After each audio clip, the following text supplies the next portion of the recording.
How's this? Can't hear you over here. How's this, Twitch?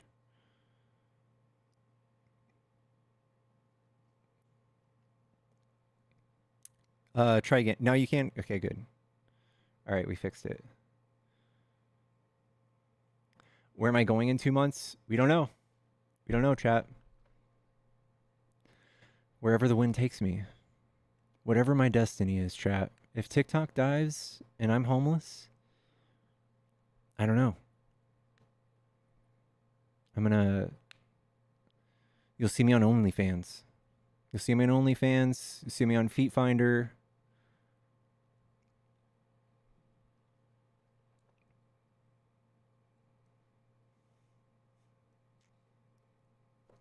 Actually, probably not Feet Finder. I've got some wicked feet, chat. Y'all don't want my feet.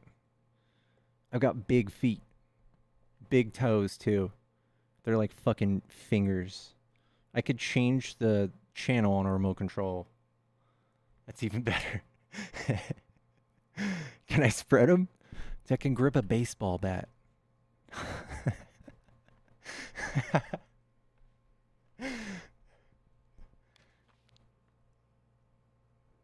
No.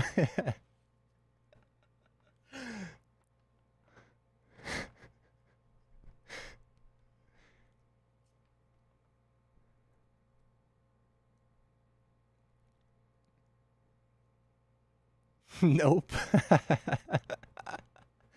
Come to Wyoming in 2 months. Hunker down at a motel for a while. Just give me a new business idea. You can ski. I would, dude. That sounds dope.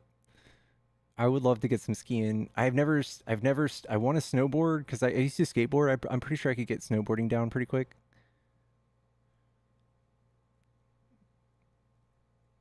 But I don't know. I want to be like Colorado sounds fucking cool. Austin sounds cool. California sounds cool. Mm, New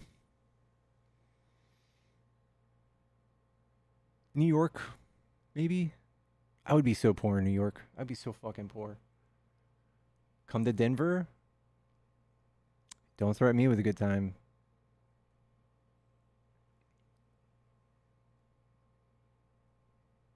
Used to teach skiing.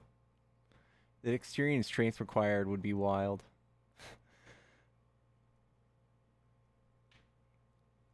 They have the ocean and mountains. Yeah, you could be homeless on the beach. I could take shower. They have little showers. Be homeless on the beach. Get a nice tan. I could surf and get a 6-pack. I don't know. Probably find some some cute little girl that likes moon rocks and has an Etsy store and settle down. I have my whole streaming setup on the beach, yeah.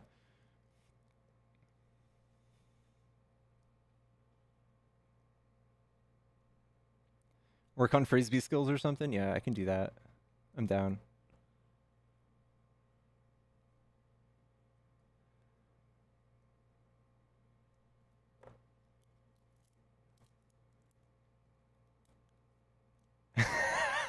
Tanner.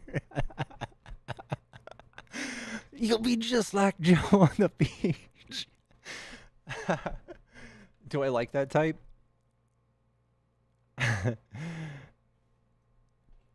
Those are usually the ones I get along with.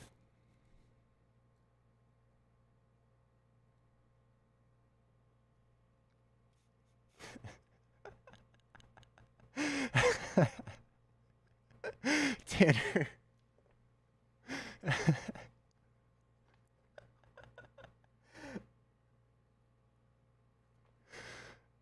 I need to go to Sedona. Where's Sedona?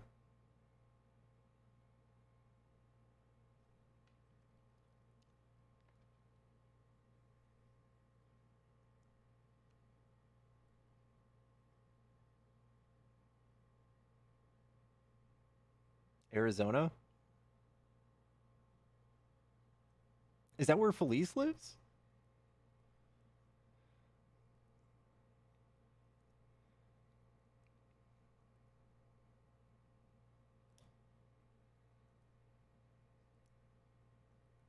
It's north, she's south. Oh, okay. Dude, Felice and I are like besties. I love Felice.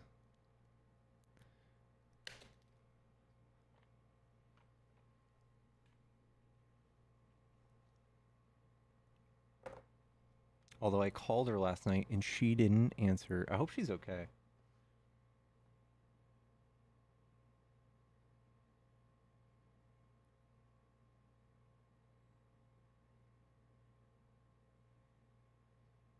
Hold on.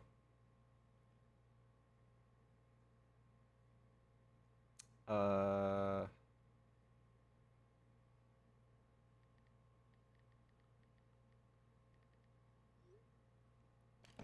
she was on here today. Okay, she was on with Fax. Yeah, I get my news from her. Me too.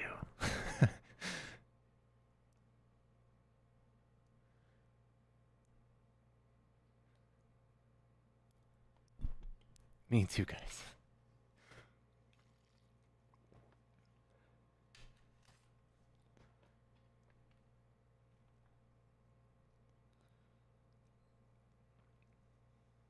She had to be up early. Oh, that's probably why. Yeah.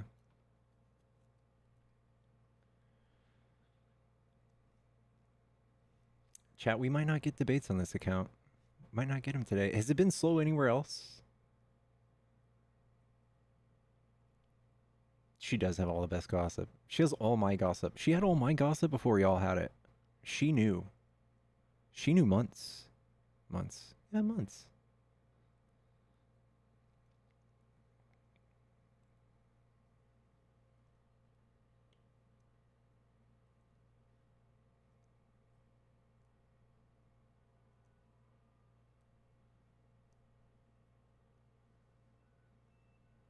It's getting kind of chilling here, guys.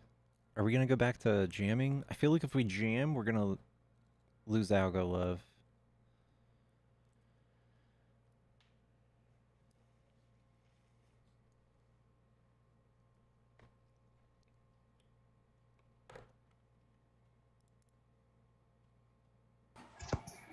Hey, Pickles. What's up, bro?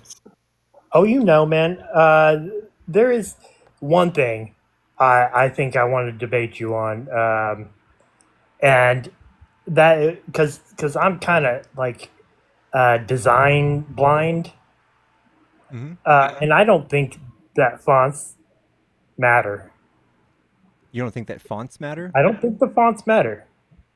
I think that they could you could use pretty much any font in any space and have the same effect. Maybe. I don't know. I'm obsessed. I love Oh. typography. But I don't know. I've had a few people I want to be excited about my brand, you know? I want to be proud of it, Mm. you know? It's like buying a new car. You want to clean it, you want to drive it. Yep. I want to get my brand. I want to like make my website. I want to make my banners for my other Yep. socials. You want to be have a pickles brand like as a whole. And by the way, guys, I was just rage baiting. I don't know anything about love. He got me. Damn, Shit. dude, yeah. I did it good too. Huh? I bit real hard. I bit my I'm, like yes, he was trying to be nice. I know how important. I or literally, well, after I heard him talking about it earlier, and I went in his Discord and posted this like article about how there was a study on like bold and serif being associated with Republicans and sans serif and italic being associated with Democrats in at least this one study. And they got the idea for the study because they saw a candidate using the sans serif in like a college campus area, and they were the same candidate using a serif in a rural area trying to court that. I don't know if the study was good. I'm not super qualified to say, but I just thought it was interesting and it rang true to me intuitively. yeah. There's so much. I honestly, I would be interested to take a typography class. Yeah. have you ever tried to design your own font, Pickles? I've never designed my own font. I've done branding for myself and other people before, but Like I feel like I'm like a 3 and Mm. like my like I don't know. I'm so picky that I'm like probably expect an 11 or something. Oh, But okay. I'll settle for an 8. I'll settle for Do an 8. you do you when you are like designing something, how many times do you say, "Oh, this is terrible," and start over, or like change things in a way that makes a drastic change to your design? All the time? I don't know. I don't know if there's a like way to quantify that, but Yeah. I yeah, I constantly mess with things and sometimes I do too Mhm. much and it messes it up. How often do you finish projects? Never. Ah ha ha! There it is. The Yeah. designer flaw right there, man. I Yep. actually used to work for a guy named Anthony Edwards. He's a designer. He actually, I don't know if you guys ever heard of the band Everthorn. Uh-uh. It's from our high school days, but he's a designer now, a graphic designer. I worked for him and um, sold his services basically as a designer for a couple years. And good God, our designers are the hardest thing to work for in the world. How Why do you is get them that? to finish things?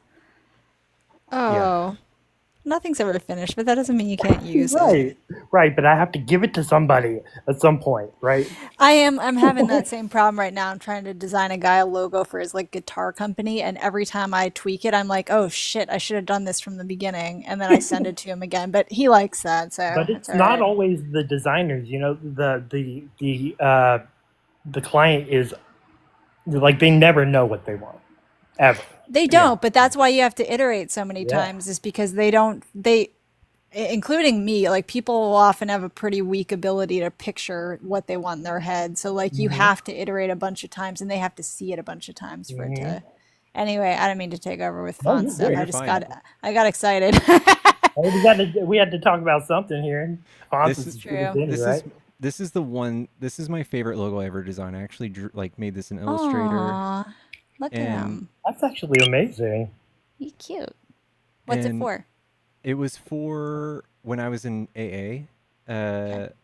We were doing a bid for the what was it? It was like a statewide or yeah, I think it was like regional actually. It was a regional like thing we were putting a bid in, and this was when I went to one of these programs. Like one of the things they did was you got a teddy bear and you like hugged it and stuff. Awesome. And I had a teddy bear when I was a kid that was exactly like that. It was like pearl in color, Oh, and Very cool. that's what I made it out of. That's kind of where I got the idea. Very clever. I like it. I don't remember any of my teddy bears. Uh, I wish I could, but I had a giraffe. It was all giraffes for some reason. Pickles, have you had your pillow as long as you've had that teddy bear? I don't have that teddy bear anymore. My mom threw it Oh, away, and then they try to find a replacement years later, and I'm like, that's not my dude, bear. It's my that's friend's not bear. him. Why would you do this to me? Yeah. It's like we're trying to replace Rupert on Family Guy. You can't do that, or they Yeah. did. God. Where the hell is MAGA though? I don't know, man. I don't know. They I don't. think they're reading the news. They're like, what did she do? Fuck. Dude, it looks They're bad. like, ooh, I It can't looks. defend this. I don't know what to be more like concerned about, right? Like all these stupid appointments that that are just going to have the deputies of those departments running the departments. So that's all that is going to happen. I mean, Pete Hegseth could never run the Department of Defense. Never. He No, couldn't do it. So, no. you know, we would have other people doing it. But it's a terrible precedent. Like, what kind of precedent to set is that? Like, he's showing you that the people at the top don't matter, and he is the one at the top.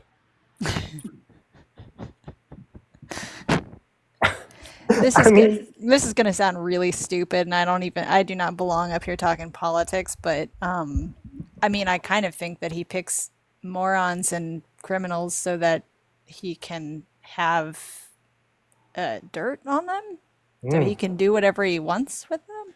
Yeah, yeah. very Roy Cohn-ish. Yep. That I is very guess. Roy Clonish. Yeah. Yeah. I don't. I mean, the stuff going on in South Korea is concerning too, with because their right wing is standing up now. They're blocking the police from getting into the president's That has an residence. arrest warrant. Yeah, they're trying to arrest Oh him. my god. And the some of the military, some of the right wing people, they're even selling MAGA hats, bro. I'm not kidding. They're red No. and it's in Korean, but it's MAGA hats. You know, it's probably something in, make Korea great again, Yeah. but like they're selling MAGA hats. They've got the protesters out in front of the house, just blocking. They're just following the same plan. They're like, look at this motherfucking idiot over there winning the presidency. We're doing And he that. pulled it off. We're gonna do the same thing. Exactly. Hey, little Nunya. What's up, Nanya? I saw a video of a house in Iceland with the Trump flag. God bless. What? Chat.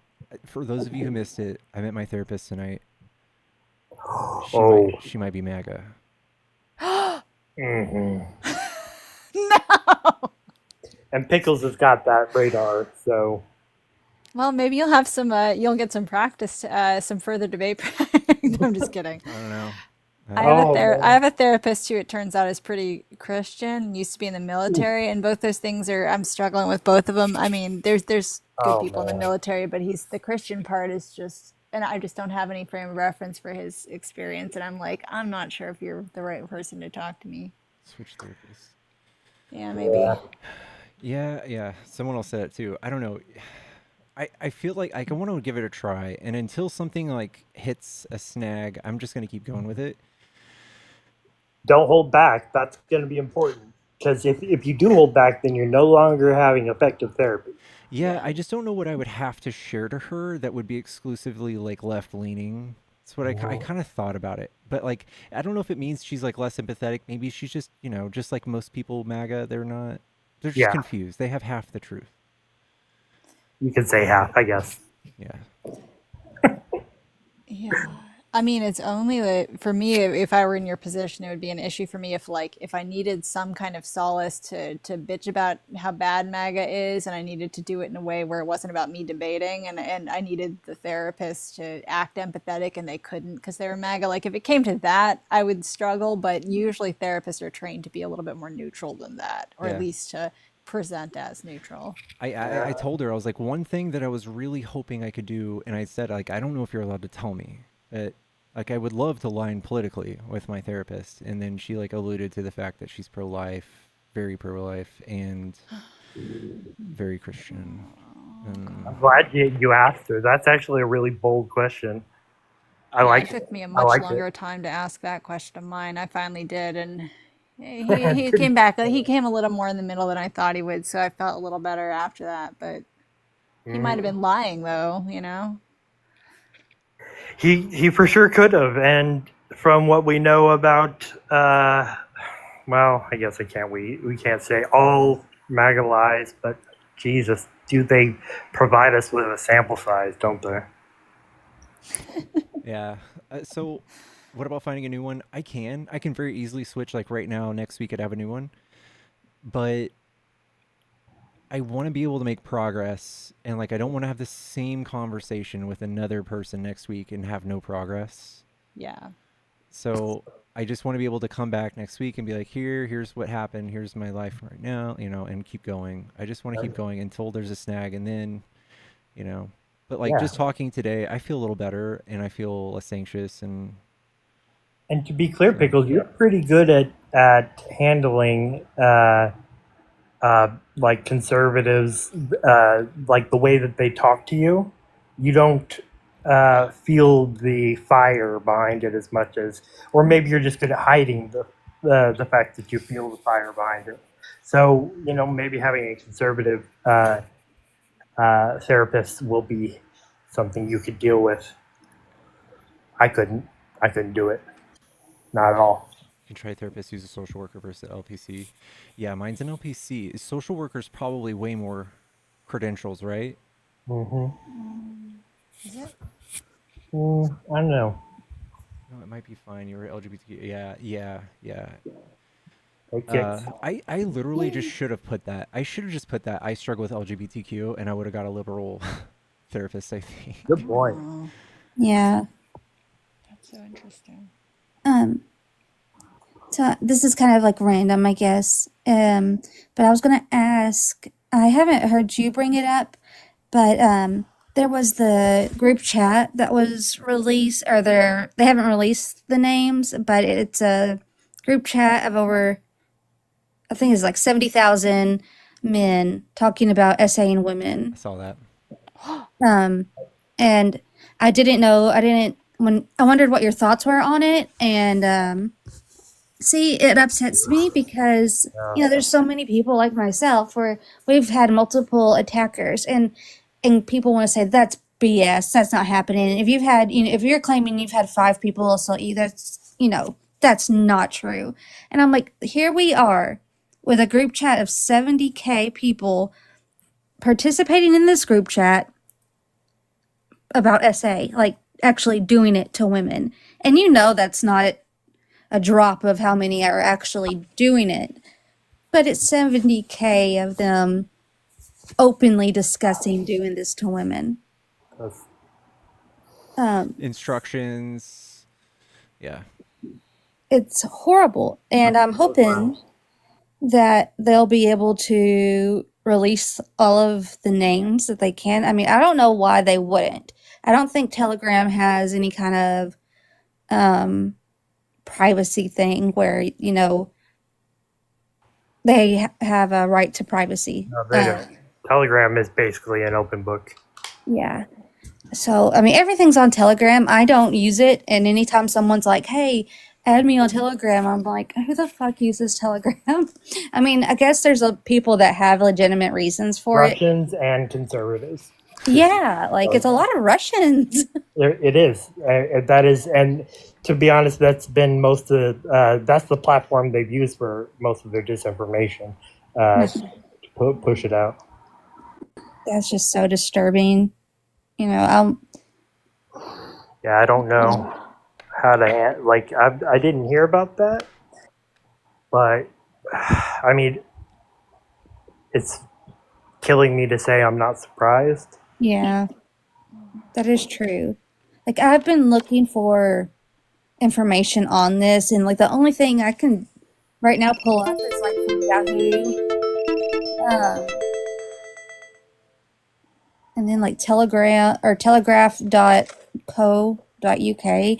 I don't know where else I can find news on, but that's what came up. And it's just upsetting because it's clear that the Trump winning is only enabled this behavior, or at least made people more comfortable talking about doing it to women.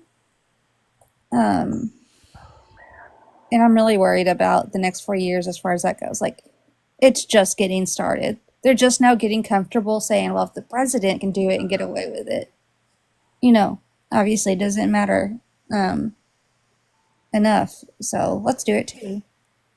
Yeah, it's such a problem. It's such a problem. It's what is it? You see something in public, being said in public, behind closed doors. There's 10 more. Oh yeah. So I mean, and they want to congregate these type of men because they need each other's affirmation. Yeah. And that's talk about finding the wrong affirmation. Mm-hmm. I don't know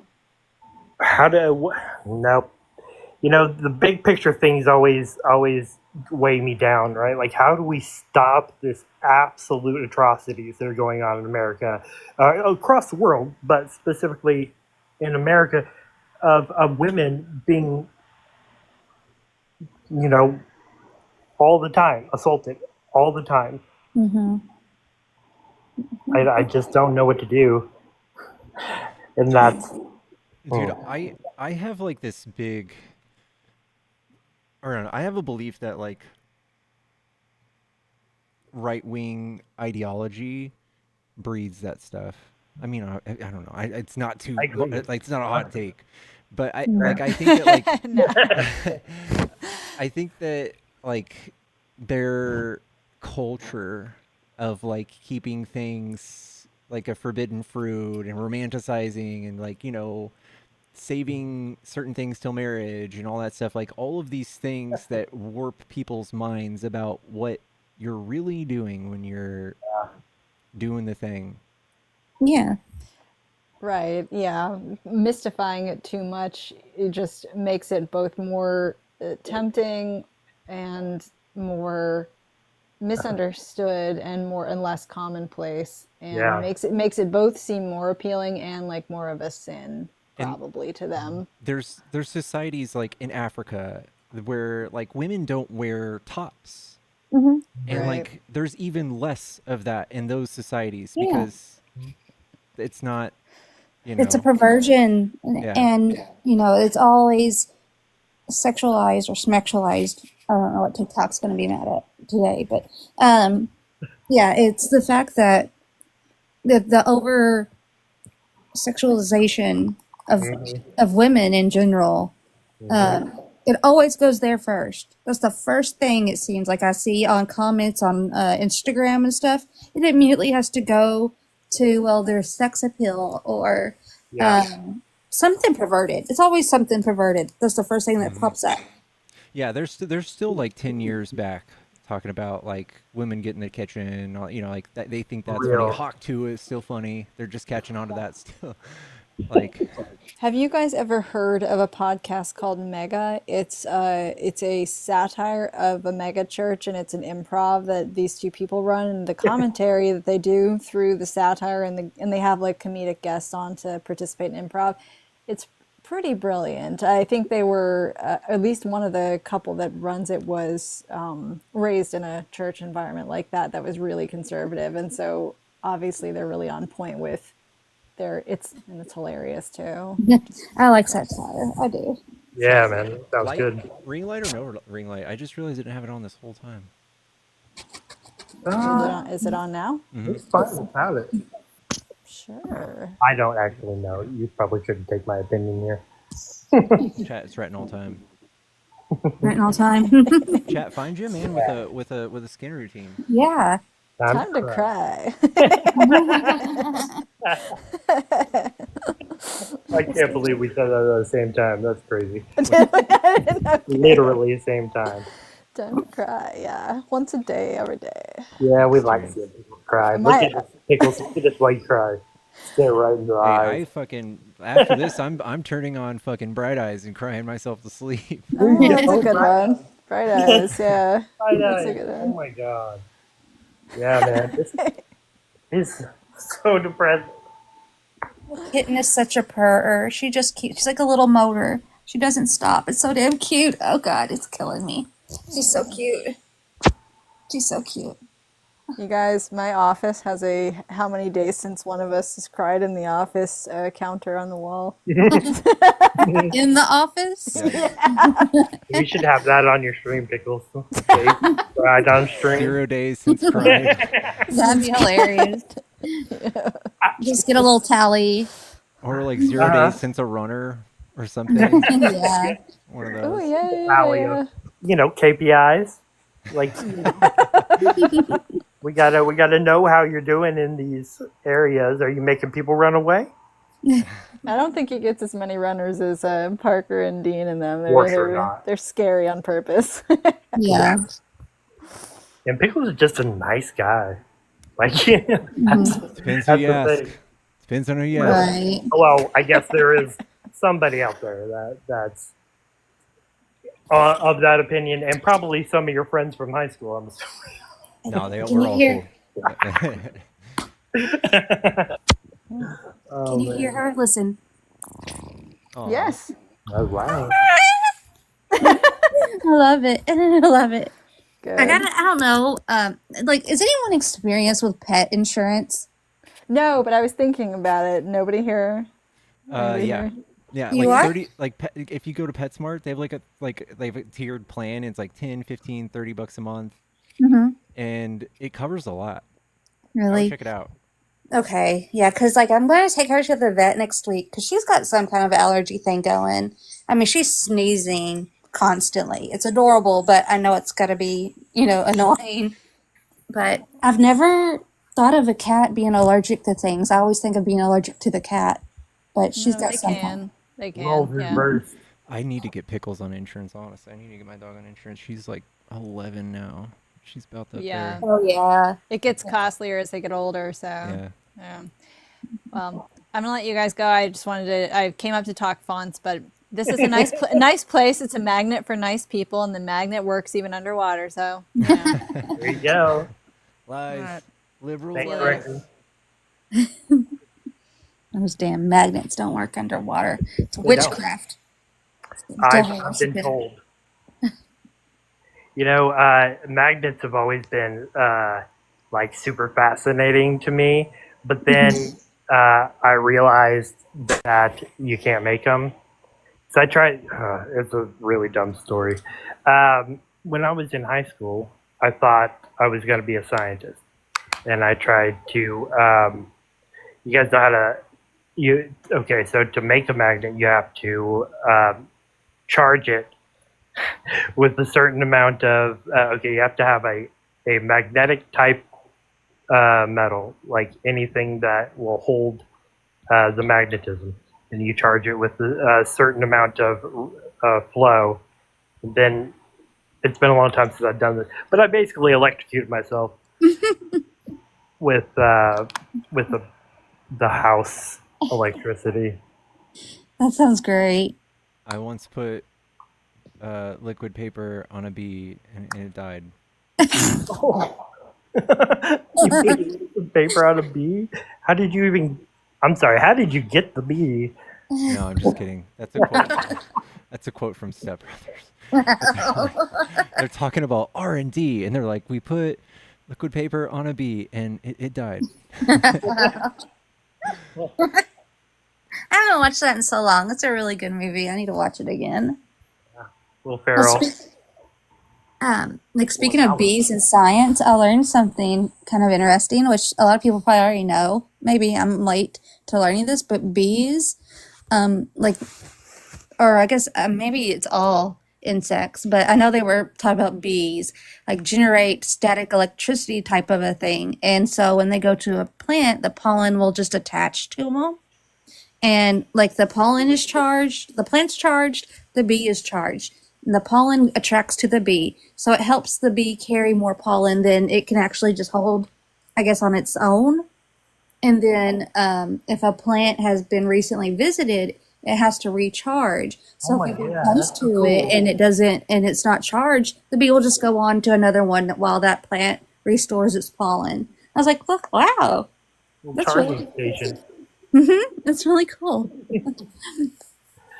Never heard of that before, to be honest, but it does make sense to me. Yeah. I wouldn't know how else they'd keep it. Yeah. It It just sticks all over them. They ain't got no little bee hands.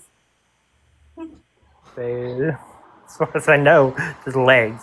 I live in the South, and there's a common saying, smaller than a bee's dick. Well, I've never heard that. Yeah, it is a saying in Texas, isn't it? We've got a lot of that. That's interesting. Well, do you know about the bomb? It's like a bomba something beetle, and it can actually like shoot fire out of its butt, kind of. It's like acid. Yeah. Yeah. Well, I have Taco Bell. I can identify with that. You're about to. That's funny. Yeah. Why does it shoot acid out of its butt? I don't know. It's a good defense mechanism. It's like acid. Yep. It's the bomba beetle. Yeah. Bombardier. What's up, Dyson? Yeah. And then I'm impressed with that shrimp that can like punch through glass. Yes, I want one of those. Those things are crazy. It's like they say it's like getting hit with a 22 or something. It breaks the sound Uh, barrier. It like Mantis Yeah. shrimp. Mantis shrimp. yeah, Mantis shrimp. Yeah, those are dope. Gosh. Pickles, you watched Dan by I chance? started it. I need to restart it, but I know I like it. It's really good. Yeah. It's amazing. Yeah, Dan. That's Dan, what I Dan. said. You heard me. Yeah. Dan. It's DAN. Hmm. Dan. Yeah. Dan. But the song goes Dan. I can't. It's a Netflix series. It's a Yeah. very it's unique. It's the anime, the like writing in it. It's unique.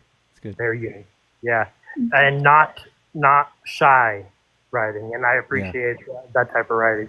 They don't like tone things down. Really well out of me. Really well. They just talk like me and my shithead friends would talk. You know, like Exactly. My balls. Find my balls. Because he does lose his balls. Oh God. Turbo Granny steals them. Turbo Granny. Turbo Granny is a ghost, basically, or a spirit. It's an anime. I'm a huge anime nerd, to be honest. Mm-hmm. Just a weeb Right. Same. as they come. Yeah. I'm pretty much the same. Yeah. Yeah? Yeah. I like to see. It's kind of hard for me to get into some animes. Mhm. But the one that I did get, and it's been it's been a few years since I watched it. It was a Monster Mizume or something like that. Yep.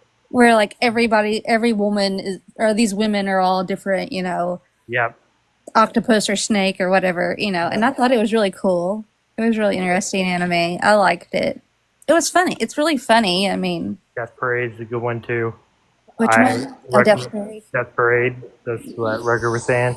There's man, I have watched everything on Crunchyroll, unfortunately. And there's a lot on there.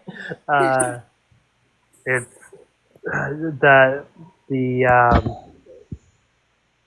my favorite one currently. I mean, One Piece is great. It's super long. Pickles, what's your favorite anime? I'm not very good. So I've watched most of like the staples. So I'm so bad at like. This is a weird like exercise my brain doesn't do well. Like, what's your favorite this, or like what's the thing? Someone asked me like, why do I think I have autism the other day, and I was like, Yeah. but the few that I really liked are obvious, like Attack on Titan. I really liked Hunter x Hunter. I really liked Sword Art Online. I really liked Naruto. I need to finish Shippuden. Yeah. I liked. I liked all of those. Yeah. Amazing. Oh, what else? Yeah, Bleach. I was gonna say that too. Bleach. Bleach. What was that one that was on Brotherhood. Cartoon Network all the time? Dragon Ball Z. No, it was on like Adult Swim time. Oh crap, what's it called? He's got like the long white hair. Oh, that is. Dang it. Inuyasha. Inuyasha. Yeah. That was it. Good one too. They have a sequel to that, by the way, out. A whole new series about his daughters and such. And then Dragon Ball Z. Those are all really classic. There's a new Dragon Ball out as well, Dragon Ball Dima. I do this thing every time. Like the last few relationships I've been in, I've like been like, "Hey, have you watched anime?" And then I have to watch all of the staple animes again. Gotta do it again. Yeah. Hey, Santana, what up? My volume on YouTube is low. I can hear everyone else. Thank you so much. Let me see if I can fix that. I have no clue what I sound like. To be honest, I haven't done a listen test. So, I and don't want to. I'm just gonna act like I sound perfectly fine. I'm just talking to my phone, so I know it's gotta sound like shit. But I'm just not at the point where I'm like investing in a mic. I don't think I'm there yet. You know. But Yours then is actually pretty solid. The audio quality is pretty that's good. pretty high. Yeah, yours is fine. Cool. Cool. And I had a question and I just totally forgot. Oh, so if TikTok is, bye bye, and we need other platforms to do debates on, I know we can always stream on Twitch, but you can't, of course, add up a debate. Like, I mean, add up another person. You You would get do that through Discord. You would bring them up through. oh, Well, that would be like the workaround. But YouTube has the capacity to bring people up as guests.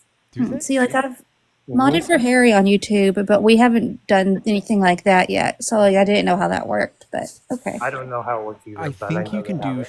like you can stream live on Shorts, is what Javon was telling me, like in vertical, and nice. that might be where you can do that. But I don't think you can do it regular, like what I'm doing right now. I think I need to change it. I want to start streaming Shorts.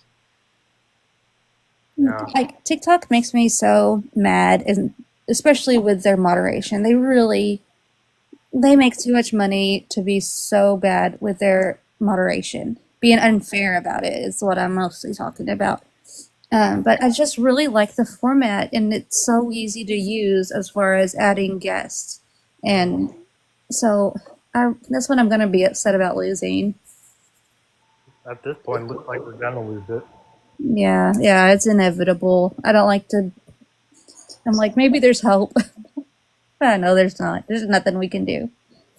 I don't know what to do. Another one of them big questions, right? Like Yeah.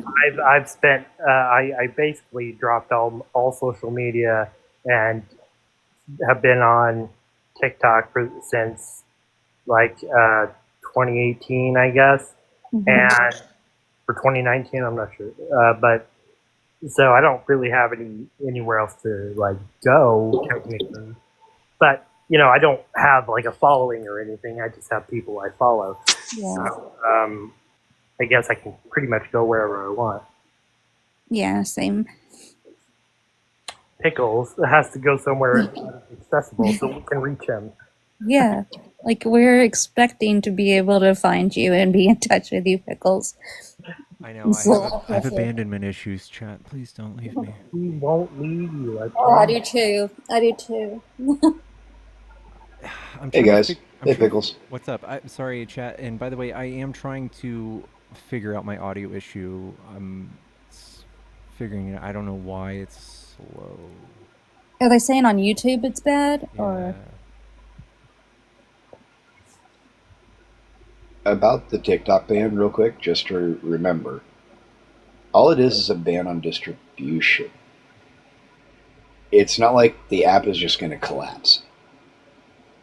I mean, it's still going to be running. Tyson, are you still there? Can you hear me? Is this any better? In fact, is echoing. there's a bad echo. Shit. Okay.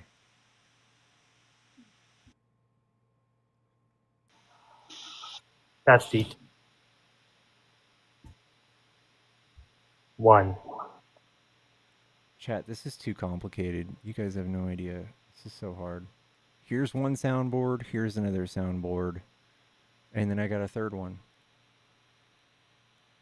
I got a third one for TikTok. Do you have one that is hardware too? Yeah. Oh man, that was rough.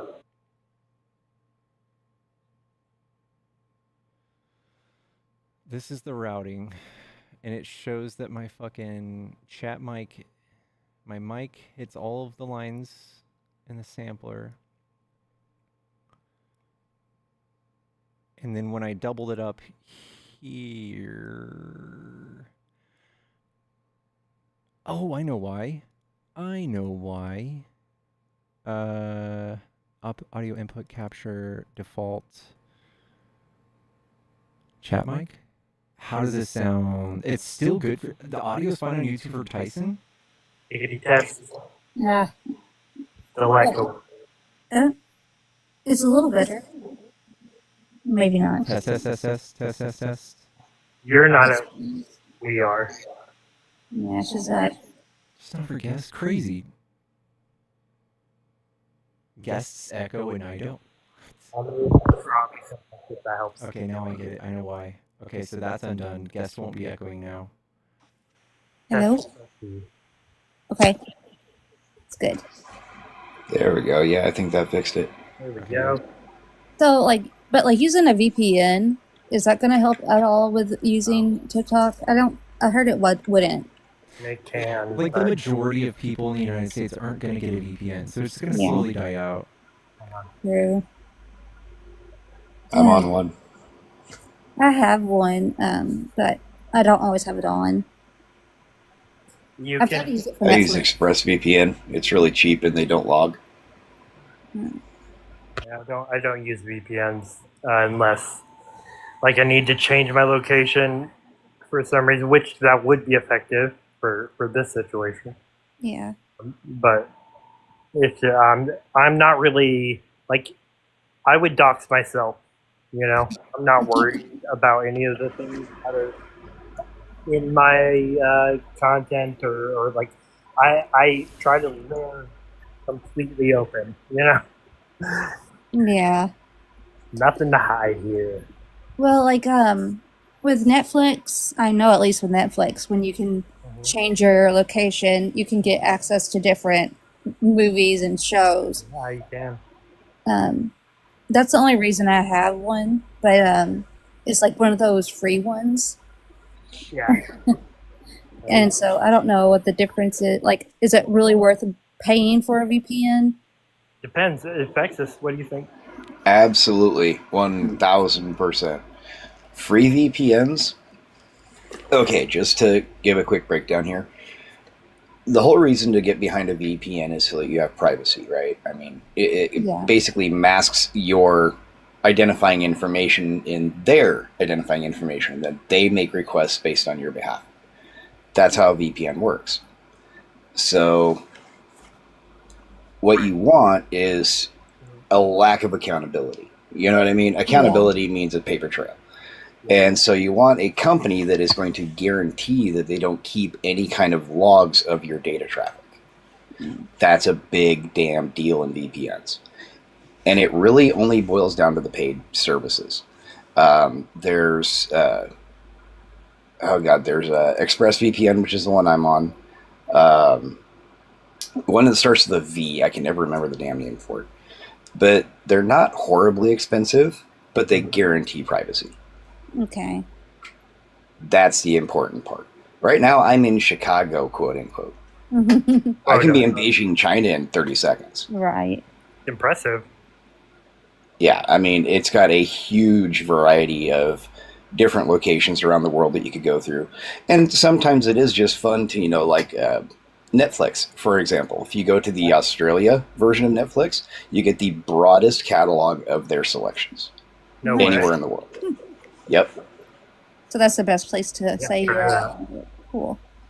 I know on Snapchat, people will use VPNs to say they're in North Korea. Right. It's really funny, the stuff that they're saying they're doing. And I'm like, that's totally bullshit. They're definitely not there. Chat, am I still quiet on YouTube? Tyson, I'm pulling you up. Let's see. That's what you said. test. Tyson, Oh, hearing the audio again from about 10 seconds ago. It is so delayed. Test. I mean, we hear it when you say it, but then It sounds good, though. You sound good. I'm more quiet on there. Oh, really? yeah, you quieted over here. I don't couldn't tell you what's happening over there. Not much though. I mean, it's the. I'm not sure if my volume's all it is. So yeah, you might be a touch quiet. Volume's fine, but echoes for pickles. Okay. Oh, really? Well, to me, it sounds the same as you sound on TikTok. I've got the volume halfway up, and I hear you really well when I'm playing the live.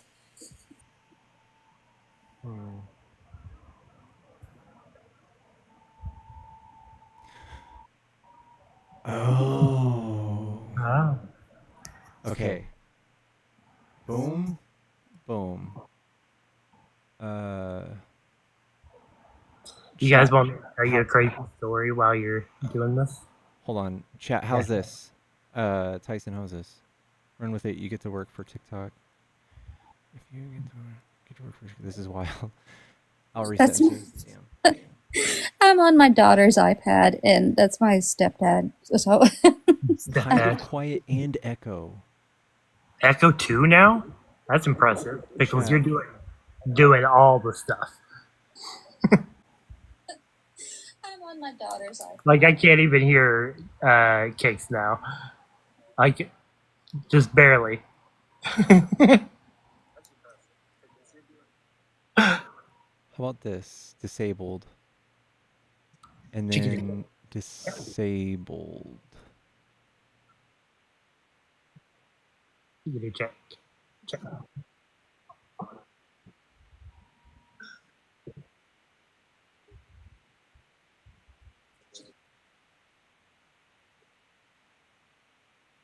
Volume went up a bit on yours.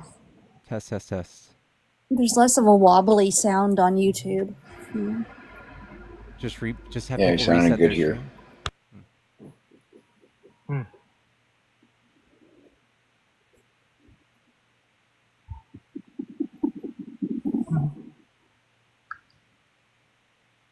It's so complicated now that I've got you on the TV and the iPad for YouTube and then TikTok. Oh my god. Now I'm gone? Hold on, what is going on? I don't know. We can hear you. Yeah, I can hear you. Yeah. It's low on TikTok. Yeah, it's low on TikTok. Maybe. What do you think? Yeah, Twitch is great sounding to me, and YouTube was sounding great. You sound good, but I'm also a guest, so. No echo? We good on echoes? Seems like it. Test, test, test. I don't hear no echo. Now very quiet. Oh my gosh. We really like this is the unreliable narrator. With everybody said, yeah, it's all good. No, it's worse. No, we can't rely. Okay, I'm leaving it alone. Until somebody else complains, I'm leaving it alone. Okay. Can you save this, like, to make sure it does not reset or anything for you? That way you have to fight again with it. That's crazy. Yeah, Tanner says it sounds good. Yeah. Tanner, it's on you if it doesn't.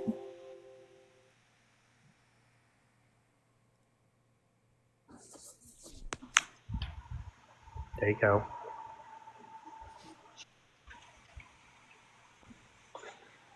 Yeah. Tanner would never lie. You got liberal computer problems.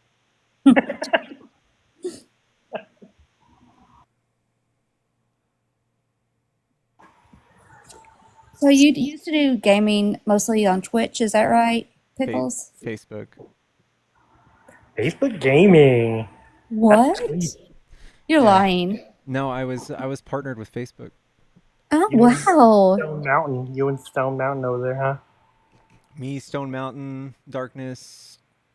There's a few of us. Rexzilla. I didn't even realize. I'm actually friends with Stone Mountain on Facebook. He seems like such a cool guy. Nice. But maybe he's not. He could. He's a guy. He's the chillest guy in the world. Oh, that's amazing. Yeah. Was there a reason What I you? wanted. Oh, I'm sorry. Go ahead. No, you did. That's what I wanted. That confirms everything to me. We lost you. Yeah. Was there a reason you picked Facebook over Twitch to stream, or? When I first started gaming, or streaming gaming, I was multi-streaming everywhere, and somebody from Facebook approached me, and they offered me like a contract to be exclusive, and I was exclusive for 4 years, but it was good money. A long That's time. so cool. Wow. I dated a guy that really wanted to be a professional gamer. Like he went to, and now I can't remember what state, but he went out of state a couple times to do some competitions. But I mean, and he was really good. This was back in the Halo 2 days.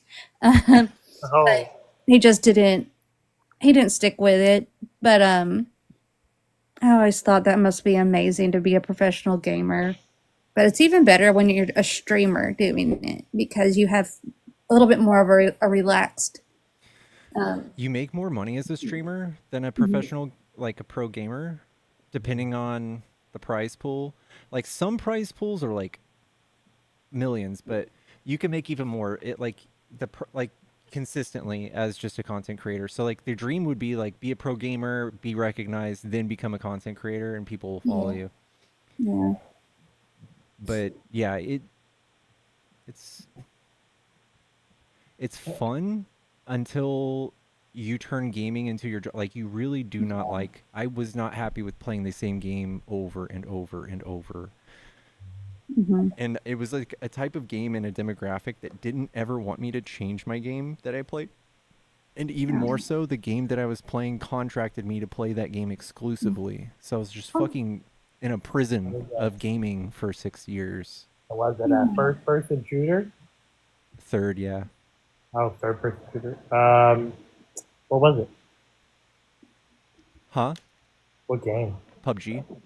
Oh, yeah, I played PUBG from not professionally, obviously, but I did a lot. There was a platform called Phaser or something like that. Have you ever heard of Live.me? Live.me? Yeah. So I was on Live.me for a while and got a fair following there and did some gaming, did some Arena of Valor. That's a mobile game. Yeah. Like you played it? I've played it a while back. It's an arena game, right? Well, obviously, but it's League of Legends, but not.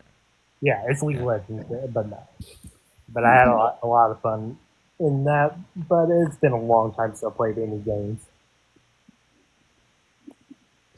I always have to ask this to everybody that I talk to that streams or goes live, which he never did. I mean, he did it, but not that wasn't his main thing. But PewDiePie, was he ever an influence on you growing up? No, it's weird. I never watched streamers before I became a streamer, like at all. I caught a glimpse of this like fat dude like playing the game I was playing, and he sucked. And I was like, dude, I can fucking do way better than this guy. And then I started streaming it. He had like 1,200 viewers, like, bro. And like a few months later, I had more viewers than him. And then we were collaborating. And then he was my boss for 4 years because he. Oh man, he managed you, I guess. That does sound like a nightmare. Like you're imprisoned to this game by a fat dude. He won't let you out. He won't let you out the basement. He was really cool. I mean, I don't know. I said it's such a shallow thing to say, but he was cool. He was a good boss too. But That's good. I was just like, He was very good at video games. Yeah, he was. He came from the corporate world. He used to be famous playing Clash of Clans. His name's Powerbang. And then he got famous doing PUBG. And then he was China's only connection to the United States for PUBG, like content creator marketing. Oh. Damn. So he exclusively, like, I was getting fed Lots of money. everything. Nice. Yeah. What? How old were you when that first started? It was in 2019, 2018, 2018. It wasn't even that long ago, huh? Yeah. I mean, it seems like forever ago, but we're getting older, so it wasn't that long ago. Yeah. Pickles, I love you. I gotta run, buddy. Love you too, Bob. Take it easy, man. It was nice to talk to you. You too. MAGA is just dwindling down, honestly, I think. And now we're at the bottom of the bucket. It's how it feels. And what we get, we're just scraping off the bottom, and they're the most insufferable ones. I need to get blown. I don't know if you go strolling through the mega lives right now, the ones they host, they're getting numbers, but there's only like a handful. But like last night, Isaiah Martin, he was in a MAGA live, and so I joined it. I was just watching though. I was just in the chat. I was not being hateful. I swear. I know I like pop off to people in chat all the times, but I give the energy I feel like they're giving the host. But I was just saying basic information about tariffs, and that our concern isn't just for ourselves, it's for everybody, that's including you, and I got muted. It wasn't a spam. I did not repeat myself once. They muted me. Was it the lip curl girl, Texas? Oh, no, it wasn't. I planned on debating her, but honestly, she's so annoying to look at. I don't know if I can do it. I don't think I can tolerate looking at her. I went on her live one time, and she was very polite to me, and it was about AB rights and whatnot. They actually took in what I said. I gave them some information they weren't really thinking about, or scenarios I didn't think about, and they were very polite.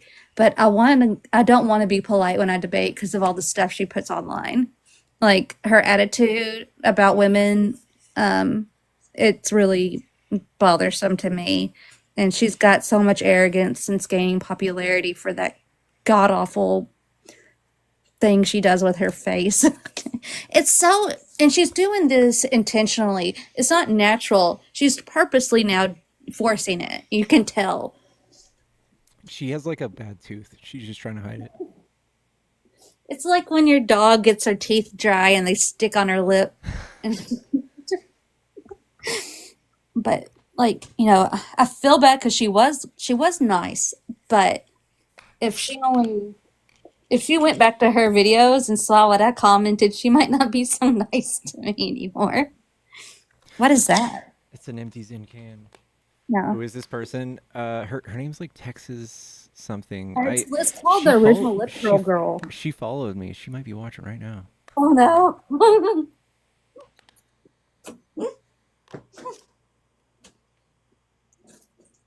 But so, they come in here, or they'll, especially with Parker, so like, all you do is mute us when we come up, blah, blah, blah. But they are the worst about muting their ops. And their panels are so dysfunctional.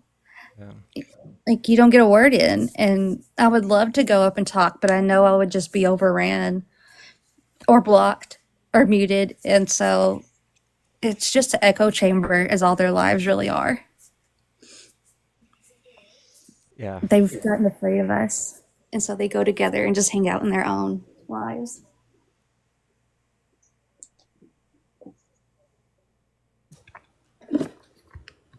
Hello? Hey. Hi. So, I get really anxious on lives. So if I'm weird, I apologize. But I've been following Isaiah around those MAGA lives as well. Uh-huh. It's crazy. They're crazy. Like, they just they hate him, for one thing. They kick him like over and over. I don't know how he does it. I think it's insane. Like, I mean, good for him, but it's wild. I could never do it. Yeah. And last night, like, I caught, like, they kicked him, and I kept the live on for a while, and they thought thought that they found out that he's like running for office, like it was a secret. And they were like, "Oh, well, we screen recorded this live, and we're gonna send it to his whoever he's running against, and he's gonna be." I was like, He's the most "You politically guys are." correct guy ever. Yeah. I know, and you know what? Like in their chat, they were saying like just explicitly like racist. So it was crazy. Yeah. They're Yeah. disgusting. It's wild. Well, see, now there's a bit of a issue kind of going on because there's, I guess, a clip and he's pro-Israel. A lot of people on our side are upset with him. But I can't say that would be a reason to turn on him. I mean, Yeah, I mean, you know, I mean, he's just like a very moderate, like party line Democrat. It's not like a, yeah. he knows what he's doing. I mean, it is what it is. Honestly, I've heard him say, he wants peace for both states. I don't think he's full on like wipe out. Yeah. Right. No, I can't imagine so, but I think he just has to be careful with, it's like messaging. Like, Kamala Harris wasn't going to get on the debate stage and like, go full-throated, like anti-Israel. You know what I mean? Like it's just not. It's optics. So I get it. I get it for him. Yeah, we can all be a little bit different in our values and beliefs, but in the end, we want the same or pretty similar outcome and results for people. And like I said, the clip that they had, I mean, I didn't even watch because I've heard him say more times than once that he is not Trump-style Israel. He's just trying to, I guess, like you said, within the party. Right. Yeah. I mean, like, I know I'm never running for Congress. I'm not worried about, you know what I mean? Like, it's not, just doesn't matter what I say so much, but, You're right. Yeah. Guys, chat, pick a number between 1 and 13. I'm going to run, but I did want to say, I feel like I'm getting weird in the chat because a lot of the stuff, like just a lot of your shit, Pickles, is like a lot of my shit. So if you wouldn't mind, can I DM you? Is that cool? Absolutely. Okay. All right, guys. Cool. Well, have a good night. You too. Have a good night. Bye-bye. Bye. Bye. I don't think anyone should ever feel they're getting weird in chat. If you can relate to something going on with Pickles is a nice guy. He's gonna empathize with you. I actually don't know how to drop, but I will say before I go, Pickles is the friendliest debate on TikTok, and it works, and I love it, and I've been here for a while, and just good stuff. So I'll talk to you guys later, all right? Thank you so much. Have a good night. Have a good night. Good night. Good night. I think you gotta drop it. Okay. Chat, it's taken forever. Taken forever.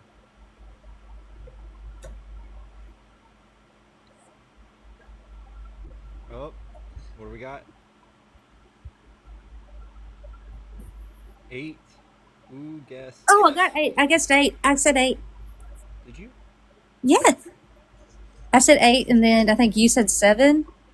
I said 7. Yeah. What do I win? What do I win? I don't know. Oh, damn it. You win my DMs. Yay! DMs.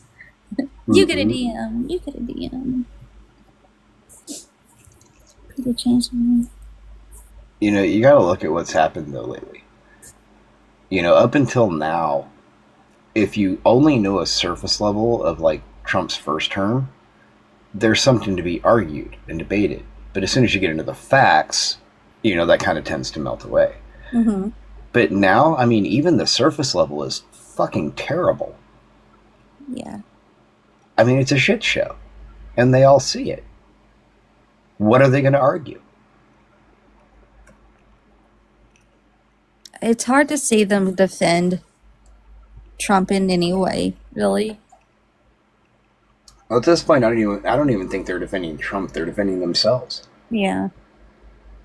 It can A make huge people- string of bad choices. Can make people little digital bear trophies if they win. That'd be cute.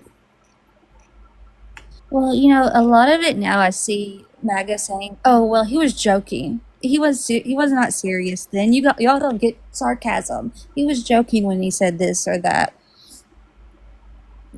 And Oh no, it's now the I have to interpret what he said. yeah, You know, that's not what he meant. He meant this yeah, because he's talked about that, or he said this once 8 years ago. yeah.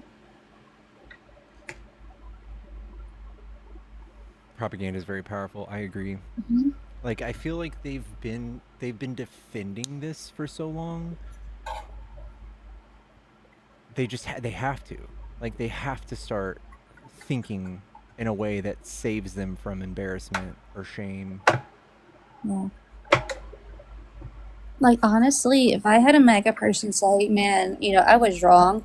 I feel dumb," I'm not going to give them hell about it. I'm going to be glad that they saw, you know, finally through the bullshit. And I think their ego is so fragile. They can't take being wrong. Or us being right is the thing. It's not even them being wrong. They just don't want us to be right. Like interpreting Bible verses, but worse. That's exactly right. Yeah, yeah. Like the only guest I've had tonight,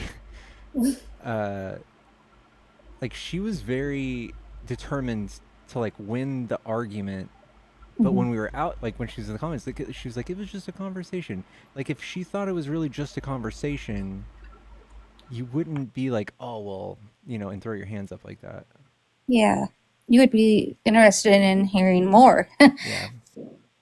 And she just didn't seem very excited to learn more.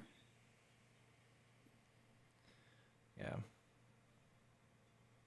And I see a lot of issues with so many not knowing how to research credible sources. They don't have a clue what researching is or what sources are.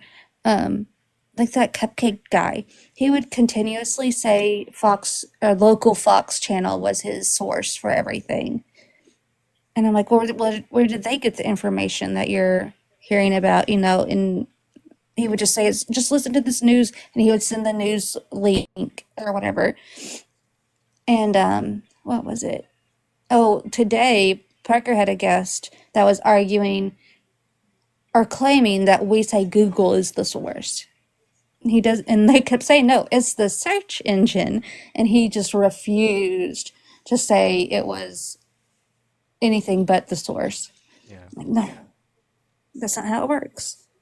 You have to be able to decipher credible material, and they struggle with that a lot. It's like trying to source ChatGPT. Yo, anytime, Tyson. Thank you, bro. FYI, I watch your lives while at work 6 nights a week. Dude, I love that. Thank you, Tyson. Never seen a MAGA live, to be honest. I've been curious to see the chaos, so peanuts at the elephants. Dude, the MAGA lives are much different. You won't find one with less than 8 panelists. Nope. They need people up there to reaffirm their confirmation bias constantly. Yeah. There's one guy I would see doing debate lives with maybe one person, and he's like Democrat for Trump. I don't know if that's his name, but it seems like that's what it I know who that was. is. Okay. David. Okay, yeah, that sounds, yeah. And I would go to the lives and chat and just, go in the chat. And, of course, everything was ignored that you would say that, was against whatever he was saying. But I only went a couple times because he was really annoying. He was annoying. Yeah, no, I was around when David first started because he first really started frequenting RTP's live. Yeah. And RTP actually has a clip on his main page. If you go way down to the bottom, it's like one of the first clips he ever posted. It's actually of David admitting that he was a fascist. Oh. David's Just weird. cold admitted it. David's weird. He's like really involved too in politics. like in his local politics. He and is. stuff. It's gross. That's scary. Yes. Oh, no, not the same one. No, it's a different No, one. that's not Dale. Yeah. That's not Dale. No, he's a whole different breed of creep. He is very annoying. Yeah, he is. Mm-hmm. Yeah, he is. I debated him once when I was like blackout drunk before I started doing debates.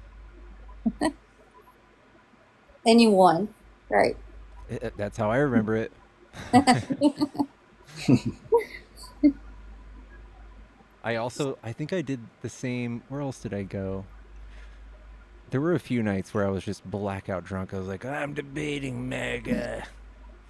Have you ever done elder millennial? Have you gone to elder millennials anytime? No. Yeah, like I tried one time, and see, he was having his girlfriend.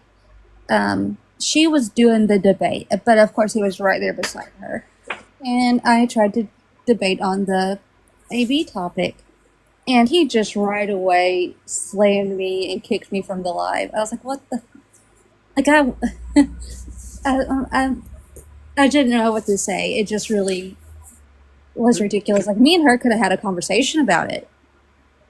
And he just immediately stopped it. There was another guy that I always saw. I don't see him anymore. He usually like has a hat on. He had maybe some scruff. He always had like a dip in or something. I debated him. That sounds like every Trump supporter ever. But William, older millennial. No, I think I know who you're talking about, but I can't remember his name. It's not Justin. He's a little huskier than Justin. Did I ever tell you about the time I, without any intention, kind of teamed up with older millennial against HVAC? Y'all know HVAC? Yeah. Yeah. He was. I knew. Oh, dude, I he remember was when he faking it. first came around. Oh, he was so MAGA, and then he changed, and I knew it was bullshit. I knew it. I could tell it, because he also never knew a fucking single fact from our side of debates. Felice explained him in like 4 words that I'll never forget, dude. She said, he's a well-meaning circus clown. It's exactly what he is. He is. He is just a glutton for attention. He is. So bad. And that's all he's ever been. So, I mean, when people sit there and say he changed into one thing or another, no, he didn't. No. He stayed the exact same. He just followed the wave. Yeah. That's all he did. So much stolen valor, too, on his side. He was just saying a bunch of ridiculous shit in a MAGA debate, and I was there for some reason.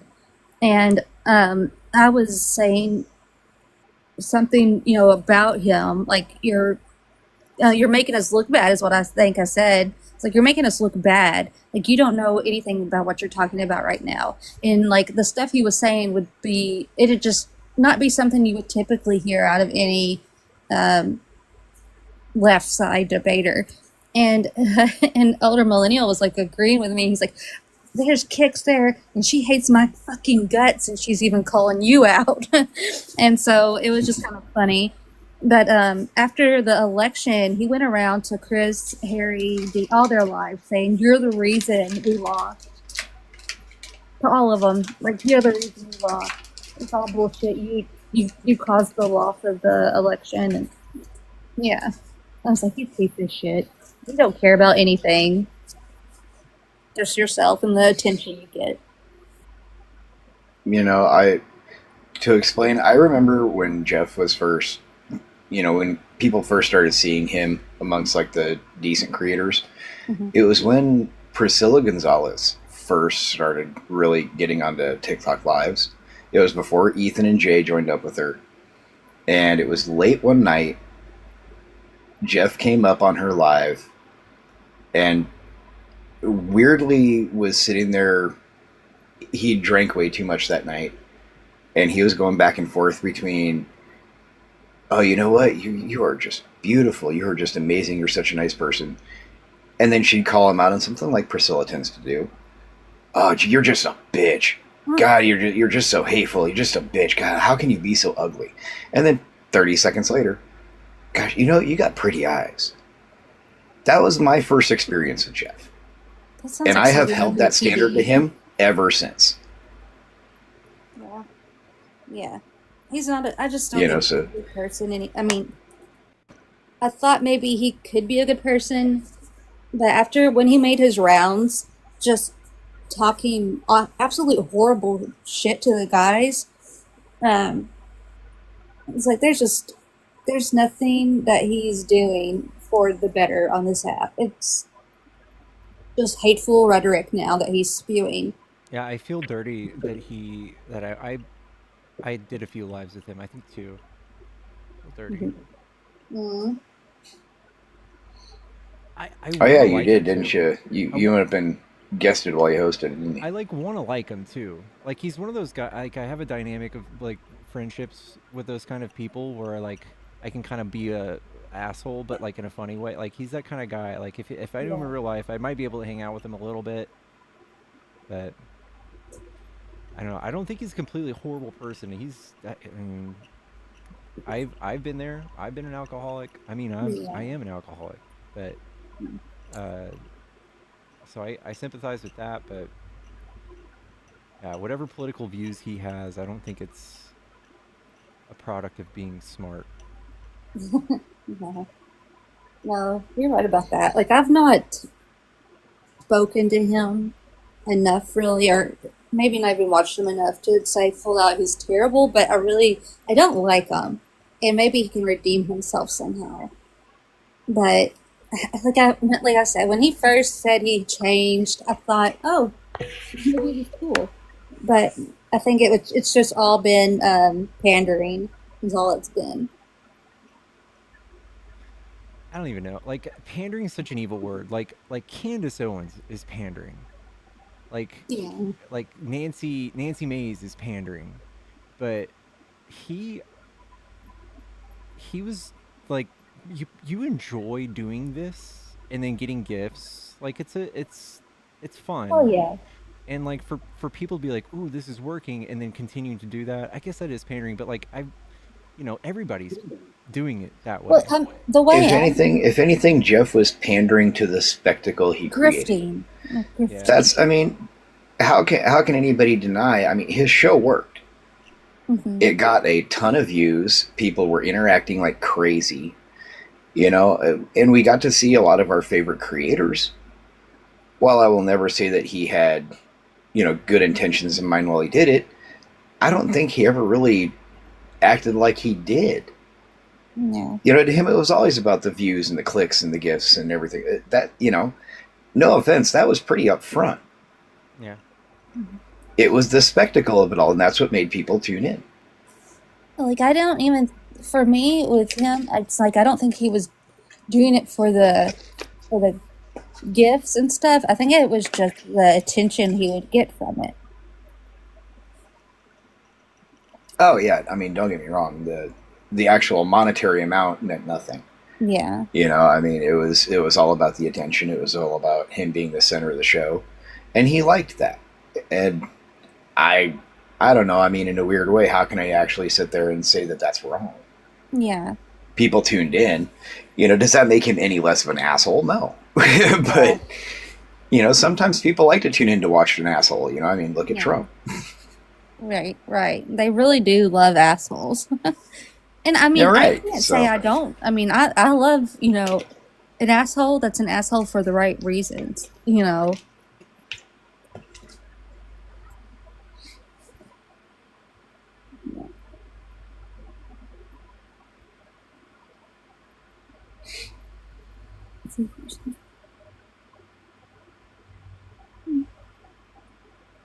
Chat, Yeah, if you're ever wondering what I'm doing up here, I'm creeping on people's profiles. Oh That's what I no. do. Oh no. See, I have a really bad habit, and I'm trying to break it. It'll probably help me out in the long run, maybe amongst even other creators or live hosts. But whenever there's somebody that won't really engage with a debate, and they're just full blown spouting hateful rhetoric or harmful information, like regarding AB laws or the fact he's a FA'er. I I'll go to their profile and I will comment my thoughts as a person in the chat. And I don't ever say anything terrible, mostly because I know it will be removed. Uh, but I have a hard time not engaging with these people because I just so badly want to stress that whatever the host was telling you, it wasn't wrong. This is fact, But it doesn't do a damn thing. Sometimes I do get constructive criticism out of it that they'll listen to. It doesn't always happen. It's probably rare, but sometimes it ends up going the way I'm wanting it to go. And it's hard to stop that. I'm not harassing. I'm informing. That is it. And I feel if you're coming up onto a debate in front of however many people, you should expect to get some feedback, whether you like it or not. Is that wrong of me? I need to know. Like, is that bad? Is that the word? No. No.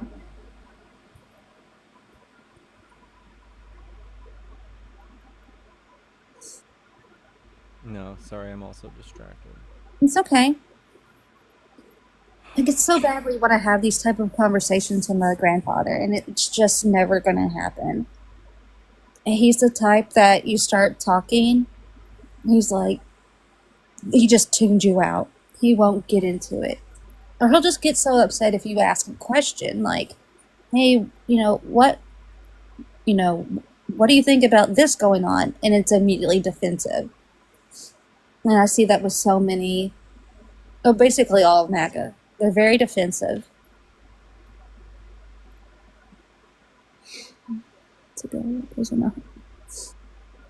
Chat, I have officially stopped gardening. I'm not a partaker anymore.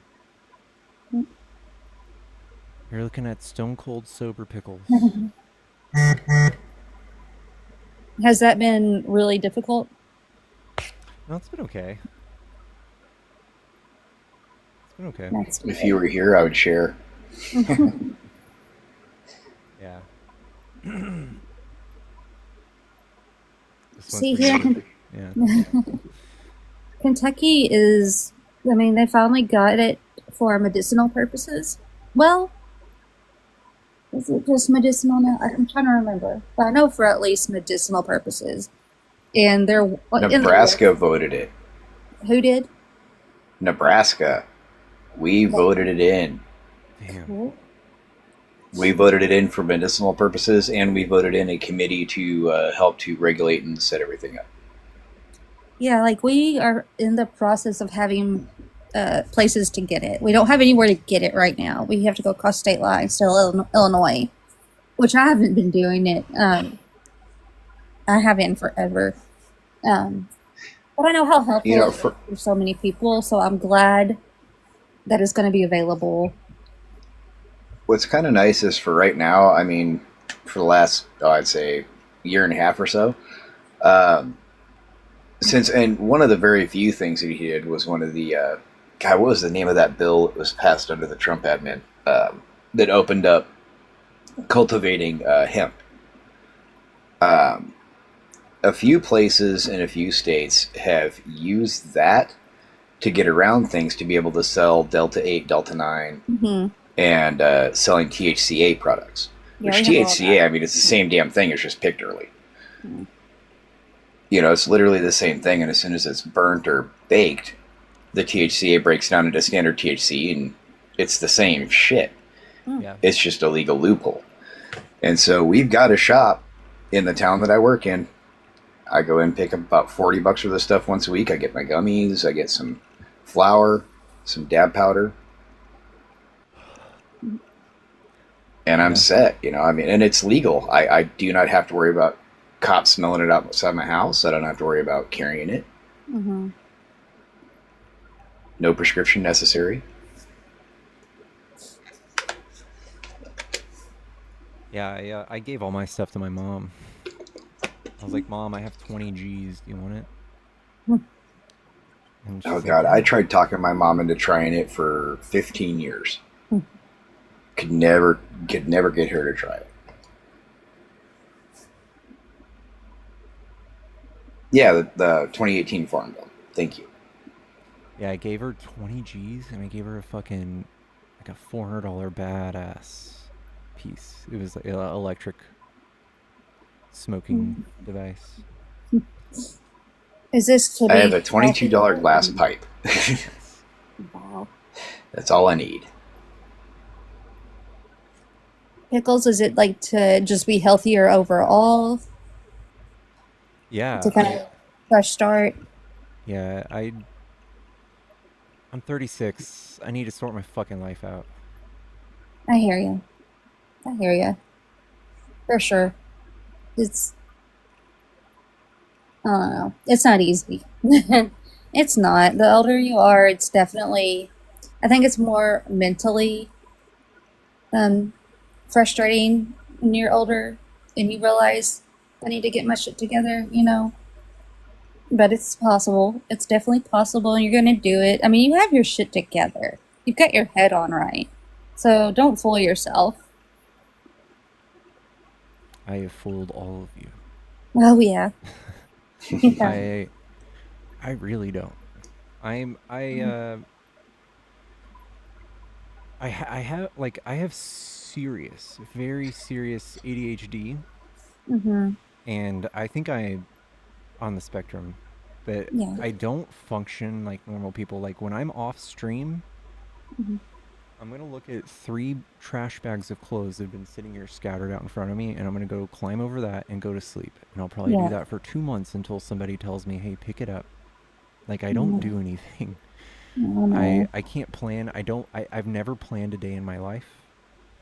Mm-hmm. Like as you know, Sorry. I get on live at a random time and I throw this Yeah. up, like, and fucking fly by the seat of my pants. Yeah.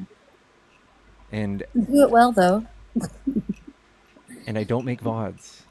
Like I've Mm. been trying to tell myself to make VODs for longer than I'd want to admit, and I don't do it. I don't do it. Yeah. I avoid it like the plague. Something's wrong with me, and that's how I do life. In every facet of my life, I avoid everything that I don't want to do. It's too relatable, honestly. I mean, that's what I'm like just starting with the small things. That's the reason why I don't do lives because I know I'm not going to be consistent with it at all. It's just going to be random, and there's going to be days that I'm so mentally exhausted and overwhelmed and overstimulated I can't handle it. So that's why it's just so much easier if I hang out in the lives, in the chat, and moderate, and I feel like I'm at least helping in some way or contributing in the least of ways. At least it's something. But I had in my kitchen like bags of clothes that I needed to donate. And I went to the same place where I could donate it a million times, and I always tell myself I need to get rid of that. I hate looking at it, but then I'd get just overwhelmed. I just almost it disappeared, like it wasn't a thing to me no more. And then it would pop back up, and I'm like, damn, it's been a year. This has been sitting here, and I've yet to do it. Like, what's wrong with me? I make sure my daughter is happy. She is fed. She has everything she needs. As long as I know that she is complete and content, and I'm doing my job as a parent, nothing else matters. And it's not a dirty house, but it's just like organization has been a massive problem. And as it's gotten worse, it's just gotten more mentally overwhelming, like obviously it would. Um, and like yesterday, I just straight up forced myself to get rid of the stuff that I needed to get rid of in the house. I feel a little bit better. But now it's probably going to be another several months before I get to the next task of housekeeping, and it's a lot. It's a lot. That and then like I can't part with some of the stuff. I don't hoard much stuff at all, but there's things like I've had my daughter's homework since she's in kindergarten. Like I've collected everything. She's in second grade now. Is that normal? Like, should I be? Am I like overdoing it as far as holding on to sentimental things that honestly aren't sentimental at all? It's just like scrap paper from kindergarten for my daughter. Yeah, my grandma still has all my shit like that, so I don't think you're too sentimental. Like, I think Okay. it's I was normal. like, I know people keep things. Like there's like a baby photo album, and it's got my kindergarten stuff in it. Some stuff though, but it's just like a few things. No, I've got like 3 folders full of papers. Oh, I have quite literally flushed my life like 3 times in my 48 years. So I don't have a lot. I think the oldest things that I have are I have a ceramic R2D2 lamp that my mother gave me when I was 3. And I have my psych evaluation for when I was 6. And that's just because my mom had it. Other than that, that's pretty much. Oh, and I have a baby blanket. mm-hmm. That was mine. See, That's literally it. like, see, I'm kind of like you. I know I have ADHD, but I just don't get medicine for it. Like, have you seen the doctor and they've like fully diagnosed you and everything? Yeah, I've been on And ADHD meds for like 18 years, but I thought I'm you off said now. I no. haven't. I can't do them while I do this because I'm a different person. Mm, I'm a I dick. like it. Your dick. Oh, well, see, for me, like I could take it 1 month and it'd be doing everything I want it to do. And then the next month, I couldn't tolerate it at all. I wouldn't sleep for days. Just after like 1 dose. 1 dose, I would be up for like 2 nights straight. And I'm type 1 diabetic, and it of course messes with your appetite. So I would forget to eat. I wouldn't think of eating, or I wouldn't want to eat, and then that would throw me off. So taking ADHD medicine for, like, I think it would help, but then I'm scared of, well, what if I have the reaction where it doesn't help? I don't know. It just doesn't. Day to day, it can change the way it impacts how I feel. And my daughter's on it. It's great, Yeah. but Is it with that way with all my meds? I've tried ADD ERAL. I've tried Vyvanse. I've tried. Um, Actually, those are the only 2 I've really tried, which are the only like Dextrin and amphetamines. yeah, Uh, you can Concerta. I haven't tried Concerta. I know it takes like 6 weeks for that to start like working. I haven't tried it, Well, but it worked faster for me. But I mean, everyone's different. So, like the stimulants work for me, but like I get morbidly skinnier than I uh-huh. am, and then I am a complete dick. Like my cortisol levels are like out through the roof, so I get very stressed. I get very like crazy in Yeah. anxiety. Like Mm-hmm. I don't know where, like, so I get sensory overload. I get like when I was streaming gaming and I was on my ADHD meds, there were like periods where I was not, and there were and like I look back and I was so mean. I was so short tempered. I was like really off.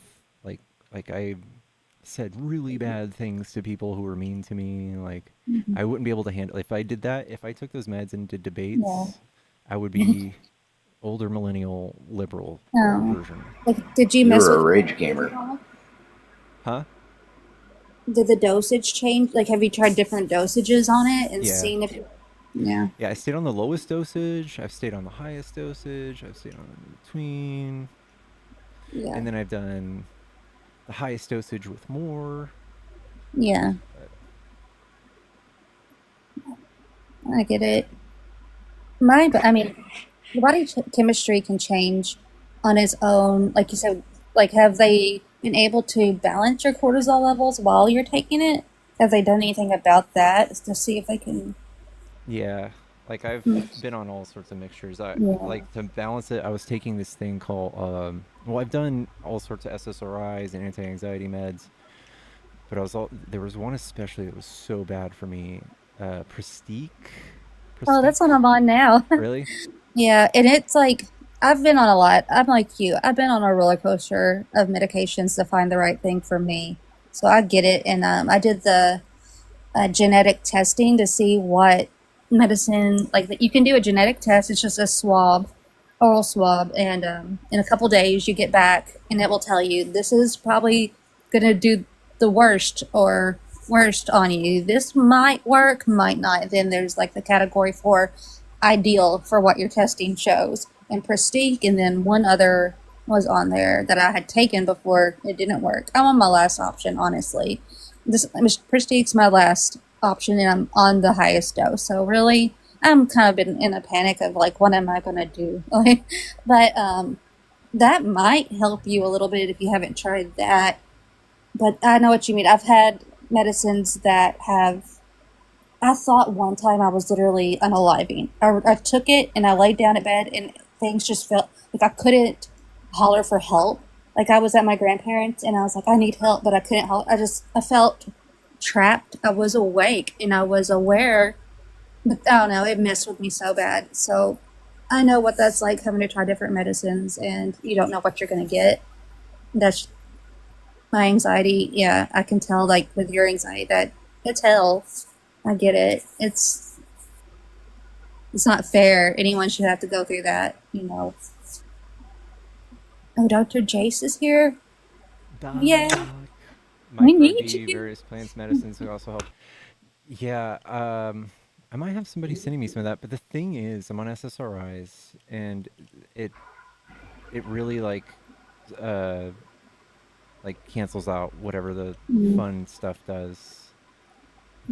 What is it that you take? I take Effexor, which is actually SRNI. It messed with like I felt like my heart was going to explode. My anxiety got really bad on Effexor. You ever take potassium? No. Like potassium gluconate? It's just a vitamin supplement. You should try it.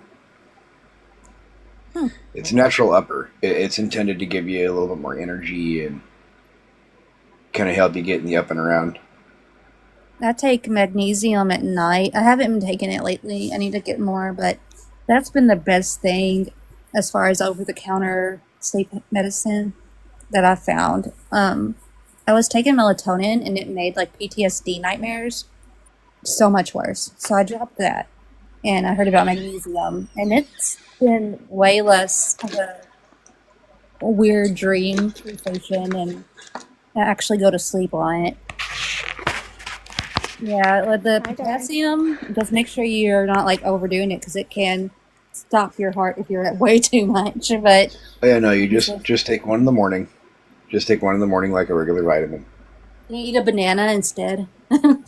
Yeah, I mean, eat a banana in the morning instead. That'd do the same thing. Yeah, I take a multivitamin every morning and a fish oil pill. And it helps. My diet sucks ass though too. Omegas are really important for brain functioning, and magnesium too. I drink it in the evening, like powder form. But I was just gonna mention, I'm gonna try to do this cryptically, that the micro of different plant medicines can be really helpful, and some of them don't mess with like serotonin. So it wouldn't necessarily be going against any meds that you might be taking. But if you want to talk about it more, I'm happy to. I'm training to be a facilitator, so it's like a 2-year course, and I'm like a year and a half in. So yeah, we have to study all like the chemistry of the brain and which ones can work for different clients and patients, and which ones are the ones that you should avoid depending on what medications they're on. So I could also, like, I can talk to you, but I can also show you like the studies and stuff so that you can feel comfortable like looking into it as well. Yeah. Yeah, definitely. I'm happy to help. It's helped a lot of people on the spectrum and people who have ADHD. So it's it helps with like that sense of overwhelm, or sometimes like, when there's a task you need to do, but for some reason there's like some emotion wrapped up in the task, and so it keeps just being left to the wayside. It kind of like breaks that down so that the task becomes what it should be, which is just a simple task. I'm following you, so yeah, please do. Yay. Yeah. Yeah, for sure. I'm willing to try anything, like especially along those lines right now. I probably couldn't get like actual pharmaceuticals anytime soon, but I'd be down for something like that. I I will not see a doctor anytime soon. There's no way I could afford it. There's no way. Yeah. Do you even have like a private insurance that you're buying or anything like that? No. Can you get state? I have state here in Denver, and it's pretty good. I do in I don't know Kentucky. what it's like in Texas, but I will say that's one of the good things about living in a very small town. We had to take my daughter to the ER about a week and a half ago. She spiked 103.8 fever. Whoa. And so we were like, yep, nope, not fucking around with this. Yeah. So we took her in, figured out it was a bacterial infection. She had walking pneumonia. Oh. Pretty easy to take care of, though. I mean, second day of antibiotics, she was feeling fine. But we got the ER bill, and it was only $240 Huh. for an ER bill, which that's not bad at all. Mm-mm. You know, yeah. I remember getting one in the town that I work in. Jesus, man, it's like $2,500 just to walk in the door. Yeah, Yeah. I ran my finger through a mandolin slicer a few years ago, and I went Oh, to the God. ER, and it like just chopped off like the like Oh. like a slither of my thumb, and they couldn't do anything about it. They were like, "Here's some antibiotics. Here's a green Band-Aid. Here's the bill, $580." Yeah. Like, thanks. Yep. Yeah, like my state insurance, I've got Medicaid, and it's been Blue Cross Blue Shield, but of course they're not part of it anymore. So now it's going back to Humana.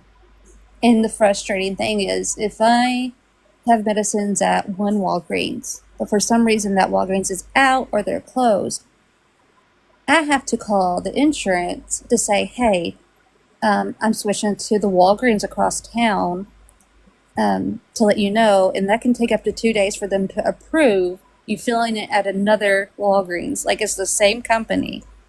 So, like, to fill it anywhere, to change prescriptions anywhere, is like a 2-day wait if there's an emergency.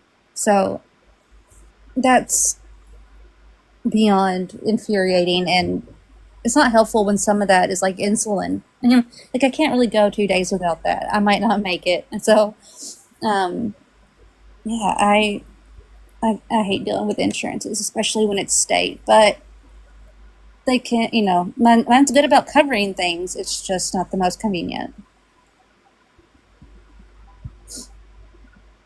yeah, I mean, I was living out of the country for 5 years before I had my autistic burnout. And so once I had that, I moved back to the US and in with my mom, and I didn't know what the Medicaid situation was going to be like.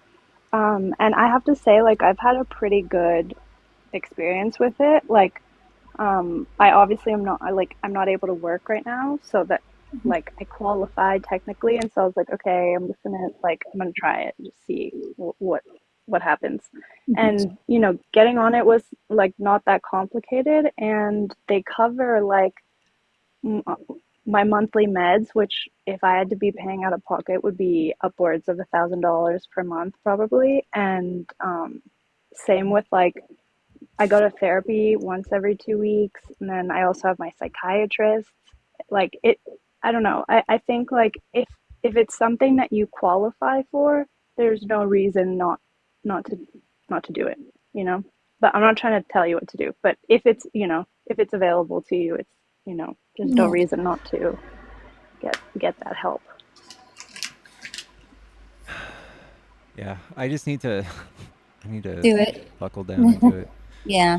I Yeah. have so many moving pieces right now that it's hard to like pin one down and be like, hey, I'm gonna fix this part of my life right now. Right. I get it. Like, I think you can apply online now. Before, you had to go to the office and do it all in person.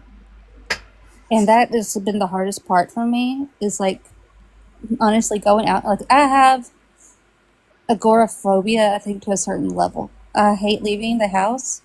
Like, I'll go and I'll be like, if I'm going to just go get groceries or something I need, I'm okay.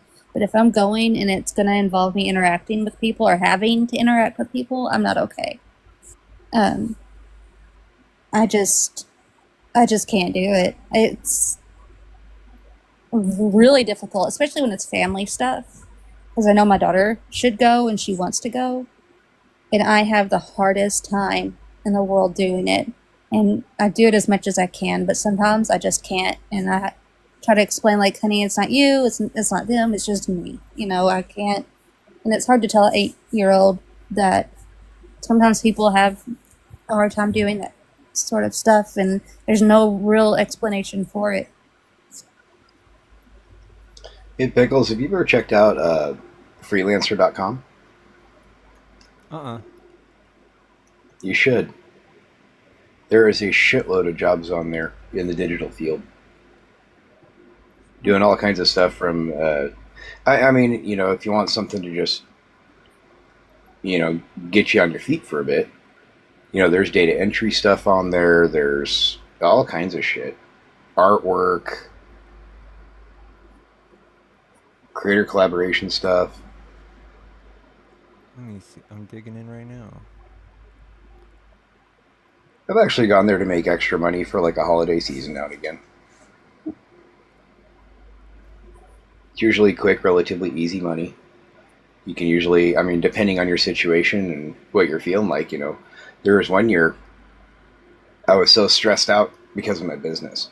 It was 2018, I think.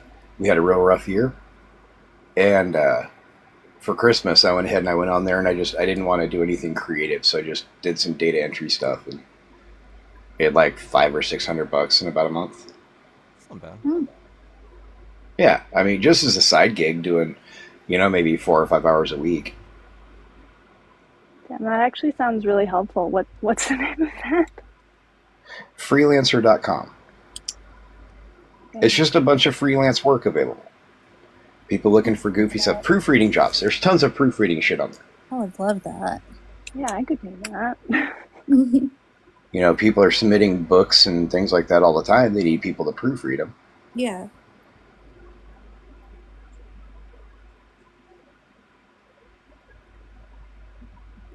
Yeah, it's like with jobs, there's not really that many opportunities in my area anyway.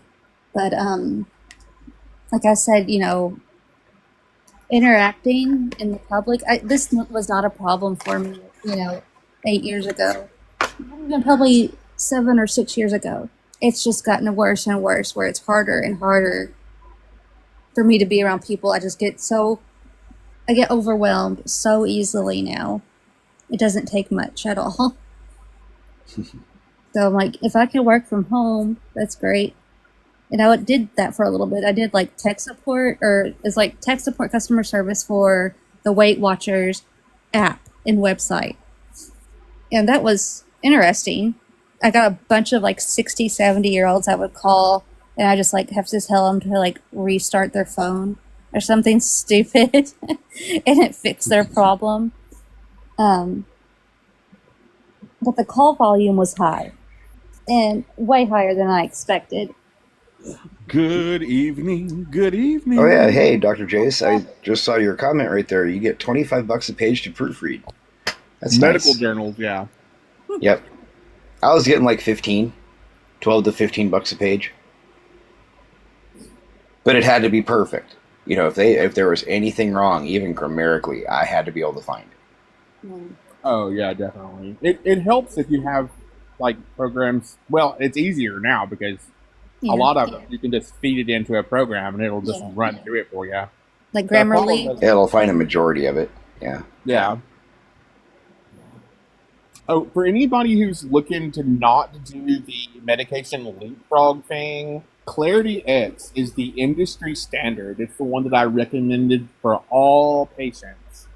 Everybody. If your insurance will pay for it, great. If they don't, it's a little pricey, but it covers all mental health meds and antibiotics and vitamin supplements, whether your body will accept them or not. It's really just a fantastic. It's polygenomic. and it's part of the pharmacogenomics program. So you can literally submit the sample, they do the profile for you, and they'll tell you which medications that they can test for best fit you, so you don't have to do the leapfrog game. What's it called again? It's called Clarity X. Clarity X? Clarity X. CLARITYX. Is that genetic testing? Yes, it is genetic testing. It'll even tell you whether or not your system, you can utilize things like special medications that are of the mechanological family. I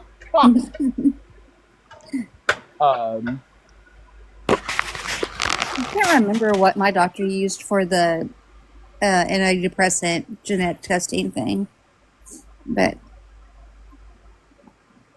so I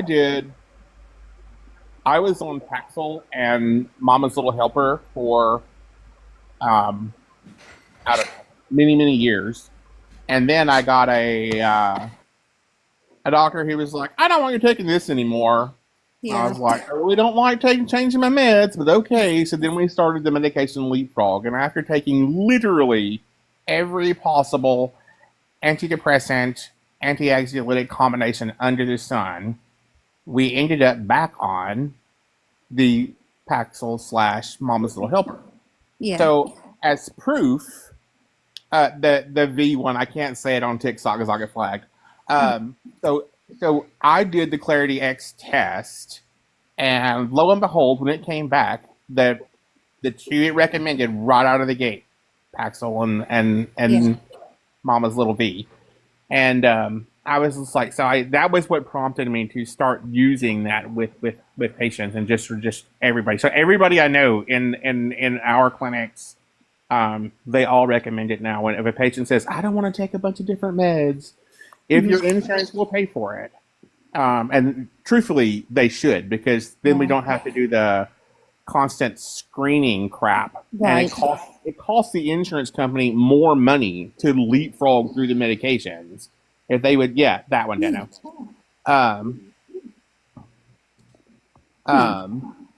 If they would just pay the or negotiate the price of the test, because it was $432 when it first came out, but Medicare and Medicaid negotiates it down for elderly patients. So I'm sure that the major health institutions, but not United Healthcare, obviously, because they'd rather pay their CEO $8 billion to get puked in the face.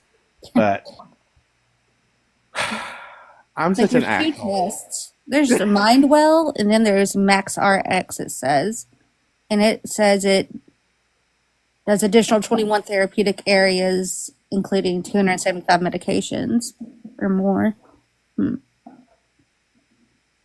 I don't see where, if it asks for insurance, though. It would have to be a referral from your... Gotcha. Yeah. Okay. Your psychopharmacologist would need to request it through the system. I gotcha. Yeah. I don't know if they take an insurance referrals directly from the website, but if you see even your primary can do it. I mean, if he wants to put the trouble into it. So that particular drug, Miss Chandler, there's not a ton to worry about with that one. They should just taper you off. If there comes a time for you to get off of it. I mean, I'm on the uphill climb to 70, and I've been on Paxil now for 4 years. So I mean, your brain either makes the chemicals it needs to or it doesn't. And we have this stigma in this country around mental health that says if you have to depend on a medication to control your mental status, that there's something wrong with you. When there's not. Because if your pancreas doesn't make fucking insulin, we give you insulin. And if your adrenal glands don't make cortisol, we give you cortisol. So if your brain doesn't make fucking serotonin, then why is it a bad thing to give you serotonin? There's no reason that we shouldn't. And we just need to get away from this idea that mental health hormones aren't necessary, because they absolutely are. Yeah, they are. Yeah. That looks yummy. That And looks as I'm healthier than seeing- Taco Bell. What is that? Some rice?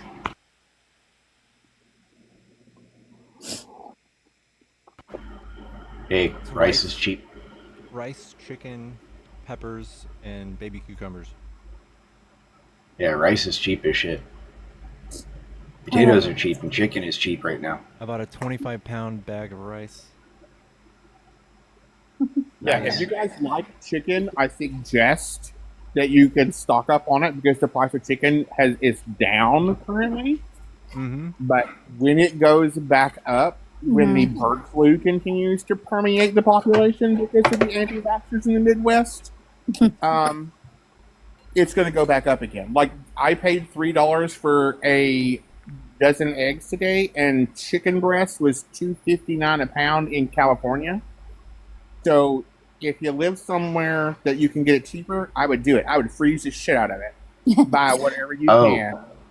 Here, if you go to Walmart, the bags of chicken hindquarters are quite literally $1 or less a pound.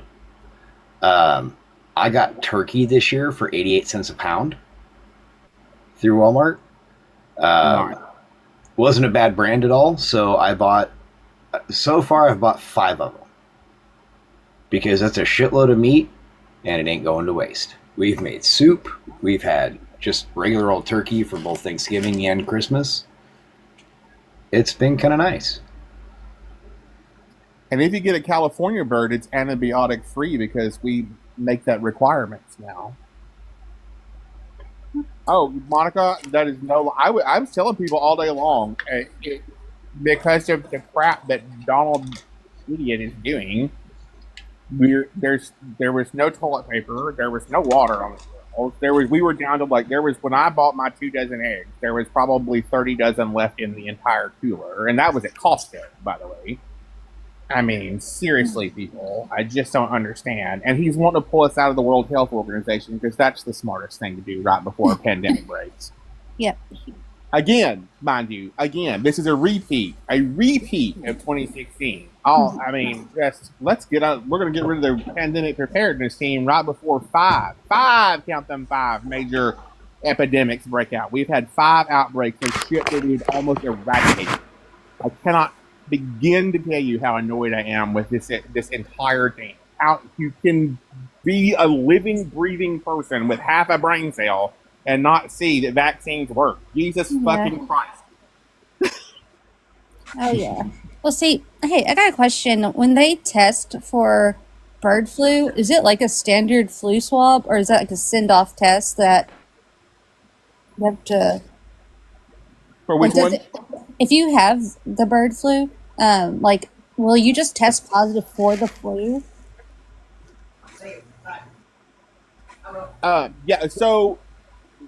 Yeah, they'll do the swab in clinic. I mean, I'm a little jaded because I have access to major hospitals that smaller areas are not going to have access to. So my hospital does almost exclusively all the testing is done at that hospital. We don't have to send anything anywhere. Yeah. Can that bird flu just show up as like the flu on a standard flu test?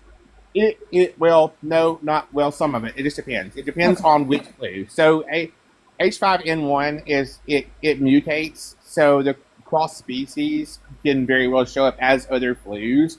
But the flu cocktail that we give to people will inoculate you against most. I'm in California. It will inoculate you against most against most flus, even if it doesn't prevent you from getting it. It will reduce the symptoms. It's kind of like with the same thing with the C19. Yeah. If you got previously vaccinated, then it will help with future issues. See, my grandmother, she was diagnosed with the flu on Thursday. Yesterday, she was worse, and they saw she had pneumonia, and she's in CCU right now.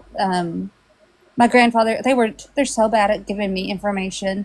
but her blood pressure was triggered by some of the medicine that they gave her. It wasn't from a steroid injection or anything like that, he said. So I don't know exactly what it was, but it was apparently so bad. She's in CCU still. And I just wondered if her flu test came back, if by chance was bird flu or something, if they would know or just diagnose her with the flu in general. And they would probably just tell her it's the flu because they would have to do a specific filter with the gram tank to determine whether or not it was specifically the bird flu.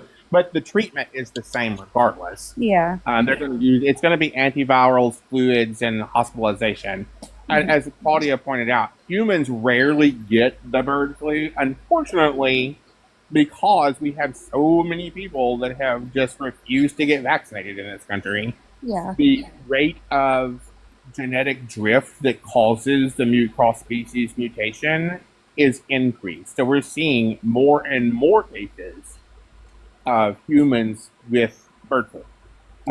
It was the same way with swine flu. When it first, we didn't see anybody that had swine flu, and then all of a sudden, swine flu. Yeah. And that's the problem we have when we don't utilize good sense when dealing with cross-species issues. Yeah. It's frustrating. I have a question, guys. Did you guys see the Daily Mail?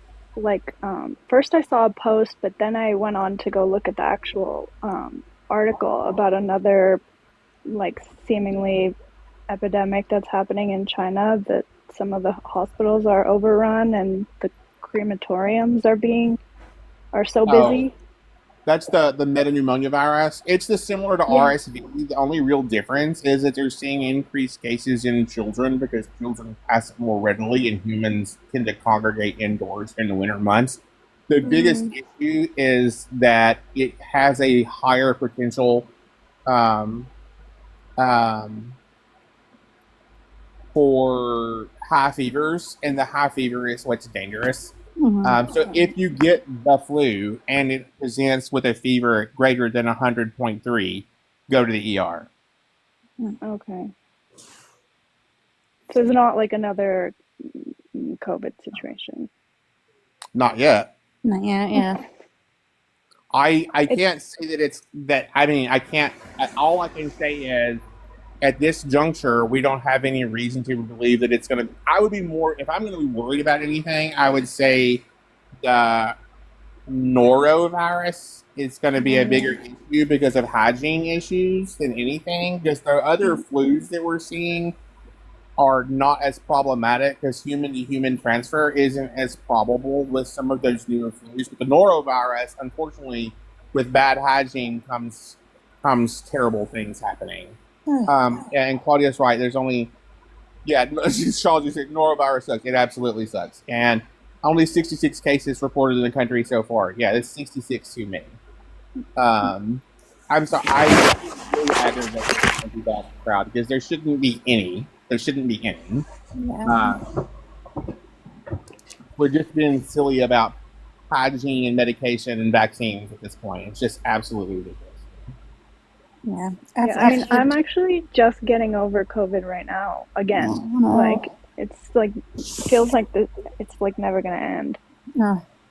Yeah, I was sick a couple of weeks ago, and I did a home test, which it could have very well been inaccurate. I don't know.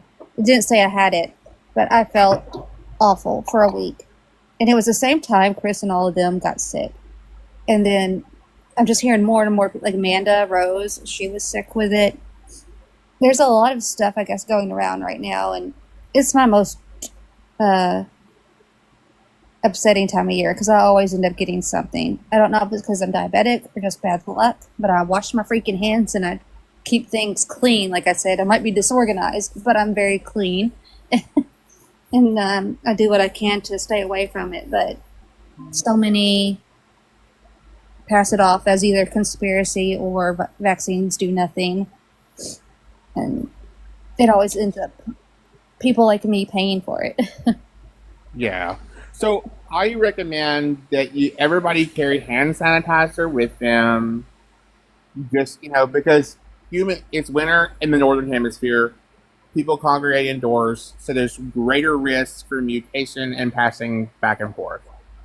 Every time the virus jumps, there's a risk of genetic drift, which causes a mutation or can cause a mutation. That's that. Also, children are back in school. Children are not hygienic. They are breeding grounds for disgusting things. And let's just be realistic. If you're a parent, you know this. Children are gross.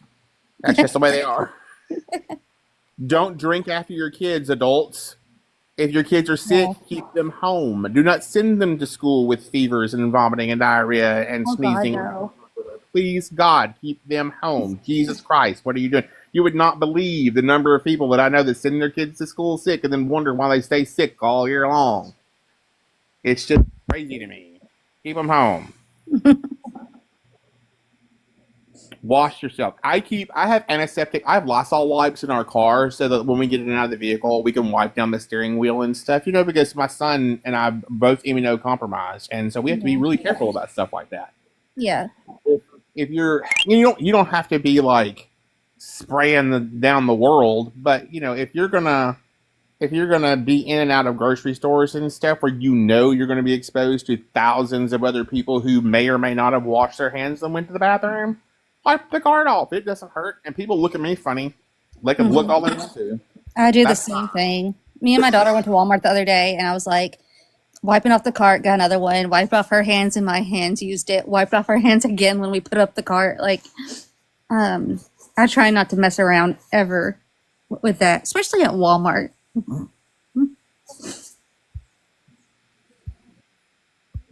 Yeah, coworkers coming to and first of all, the worker situation in this country is abysmal because corporate greed forces people to come into work sick. They don't want you to take off.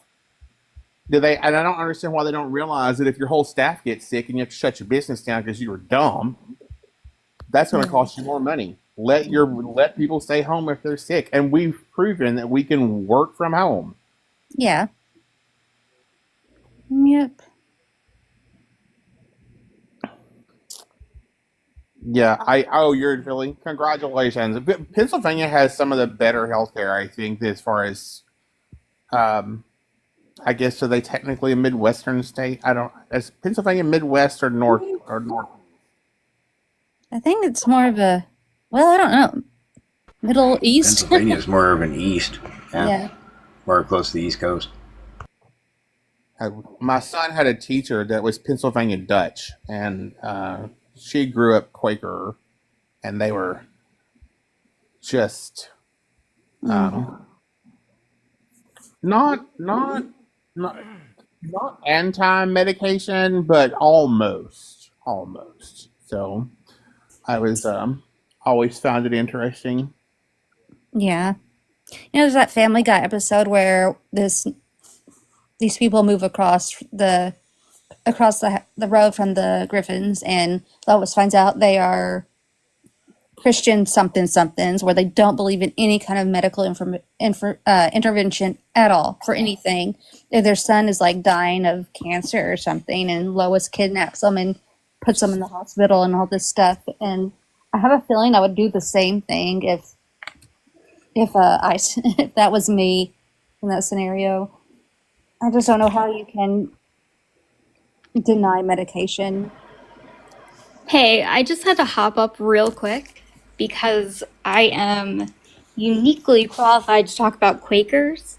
You've got your people mixed up. Quakers are actually like an incredibly progressive leftist, and not like crazy leftist, not RFK leftist. They're pacifists. They're not. I think you're mixing up your peoples. You're talking about like Amish people or something. Pennsylvania Dutch is a totally different thing. I went to a Quaker high school, and it was like like a top high school in the state kind of thing. Like it's not. This person in particular was this way, not necessarily all Quakers. I know it's like a weird thing. Like nobody ever talks about Quakers. That's why I was like, I gotta represent my people. Yeah, Yeah. she used to say, like she would say, feed two birds with one crumb rather than kill two birds with one stone and stuff like that. And she was very, yeah, pacifist is a good word for it. She was a missionary in South Africa, but she in particular was very, not anti-medicine, but just not much. Not that that's synonymous or anything, but she just happened to be Quaker. Yeah. No, I got you. I just, and somebody's saying RFK isn't a leftist. I know he's not a leftist, but he's like a wackadoo alternative medicine kind of guy, Just wanted to clarify because I think it mixed up a little bit. He's a flat out deny science kind of guy. Yeah. RFK. So there are some things he says that I agree with, and I think he's absolutely right. There are other things that I'm just like, what in God's name is he saying? Yeah. It's popularizing like rhetoric that's insane. The New York Times had a front page article a few days ago about people drinking raw water. People in California are going and getting water out of like random creeks and springs because they think it's like better or more healthy or whatever, and they're getting like Giardia? Yes, thank you. I couldn't think of yes, exactly. You're welcome. So that Anyways, cholera. Let's talk about all the terrible things that can happen with drinking unprocessed water. Right. Yeah. Did y'all hear about like what the I think it was he's a politician, I think somewhere. I'm sorry, I don't know enough. I just remember briefly seeing it, but he went to school with RFK, and he talked about how awful he was as a student, just a flat out dumb, and he didn't realize the whole time he was on H, and he wants to somehow, like he clearly didn't learn anything in college because he was on that the whole time, and he's going to be in charge of our healthcare. It's a nightmare.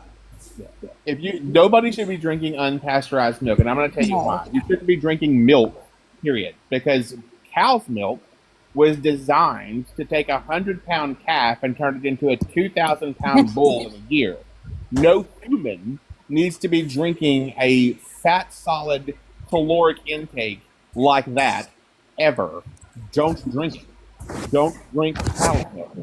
Does 1% matter or skim? I mean, if you're going to drink it, I guess skim or low fat is fine. But most people drink. I drink nothing but skim. All right, you guys are hitting all my favorite topics right here because I am a recovering addict who got through college also on that particular substance. Really? You were functional on it? Yeah. I mean, it was like pills at that point, and then it, progressed. But I think RFK is more a victim, not a victim. He's a product of privilege and, nepotism and whatever other bullshit they have going on. I mean, that's not an important point. It's just funny. I'm also literally staring at a gallon of milk because I drink milk all the time, and people think I don't drink it. I don't drink it. I, of course, use it for cooking and like cereal. Every now and then, I'll for some reason get a craving for milk, and I might drink a glass. But I'm not a milk drinker, but I do partake. My folks are from Wisconsin, so I blame it on that. They're from like dairy country, I guess. Oh, I loved it. I love ice cream. I love cheese. I love butter. Doctors make the worst patients, and I'm telling you all, don't be drinking fat tons of milk. Just saying. I mean, meanwhile, I'm sitting here with my coffee with cream in it. I'm just, You can't take away my chocolate milk, man. You can't take away my chocolate milk. It's a nice every now and again thing. There are a lot of people who make dairy a main part of their diet. It's when I hear people that say they're ovo-lacto vegetarians, and I'm just like, you chose the two terrible things to keep in your diet. Why don't you get rid of the milk and eggs and put fish in? Because that's better for you than milk and eggs. Yeah. Pescatarian is a far healthier diet than ovo-lacto vegetarian. Actually, I am a pescatarian. I was a pescatarian for many years.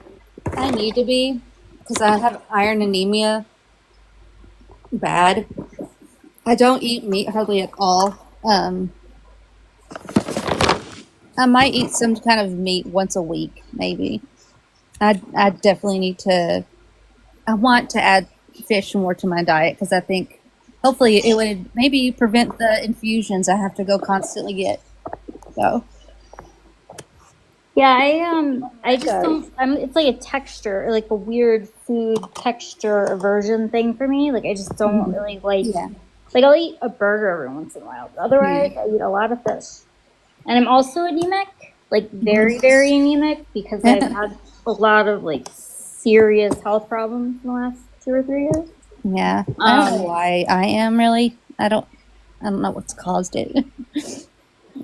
Yeah, I mean, a lot of women are like, you know, that's like a thing. But yeah, The vast majority of dietary issues that I find that happen with people result in when you don't get enough sunlight. Because when your D3 production tanks, it affects your ability to uptake iron, calcium, magnesium, zinc, B2, 6, and 12. So D3 literally affects every single stress management and immunological vitamin combo you can think of. So if you don't get enough D3, you're ruining your body.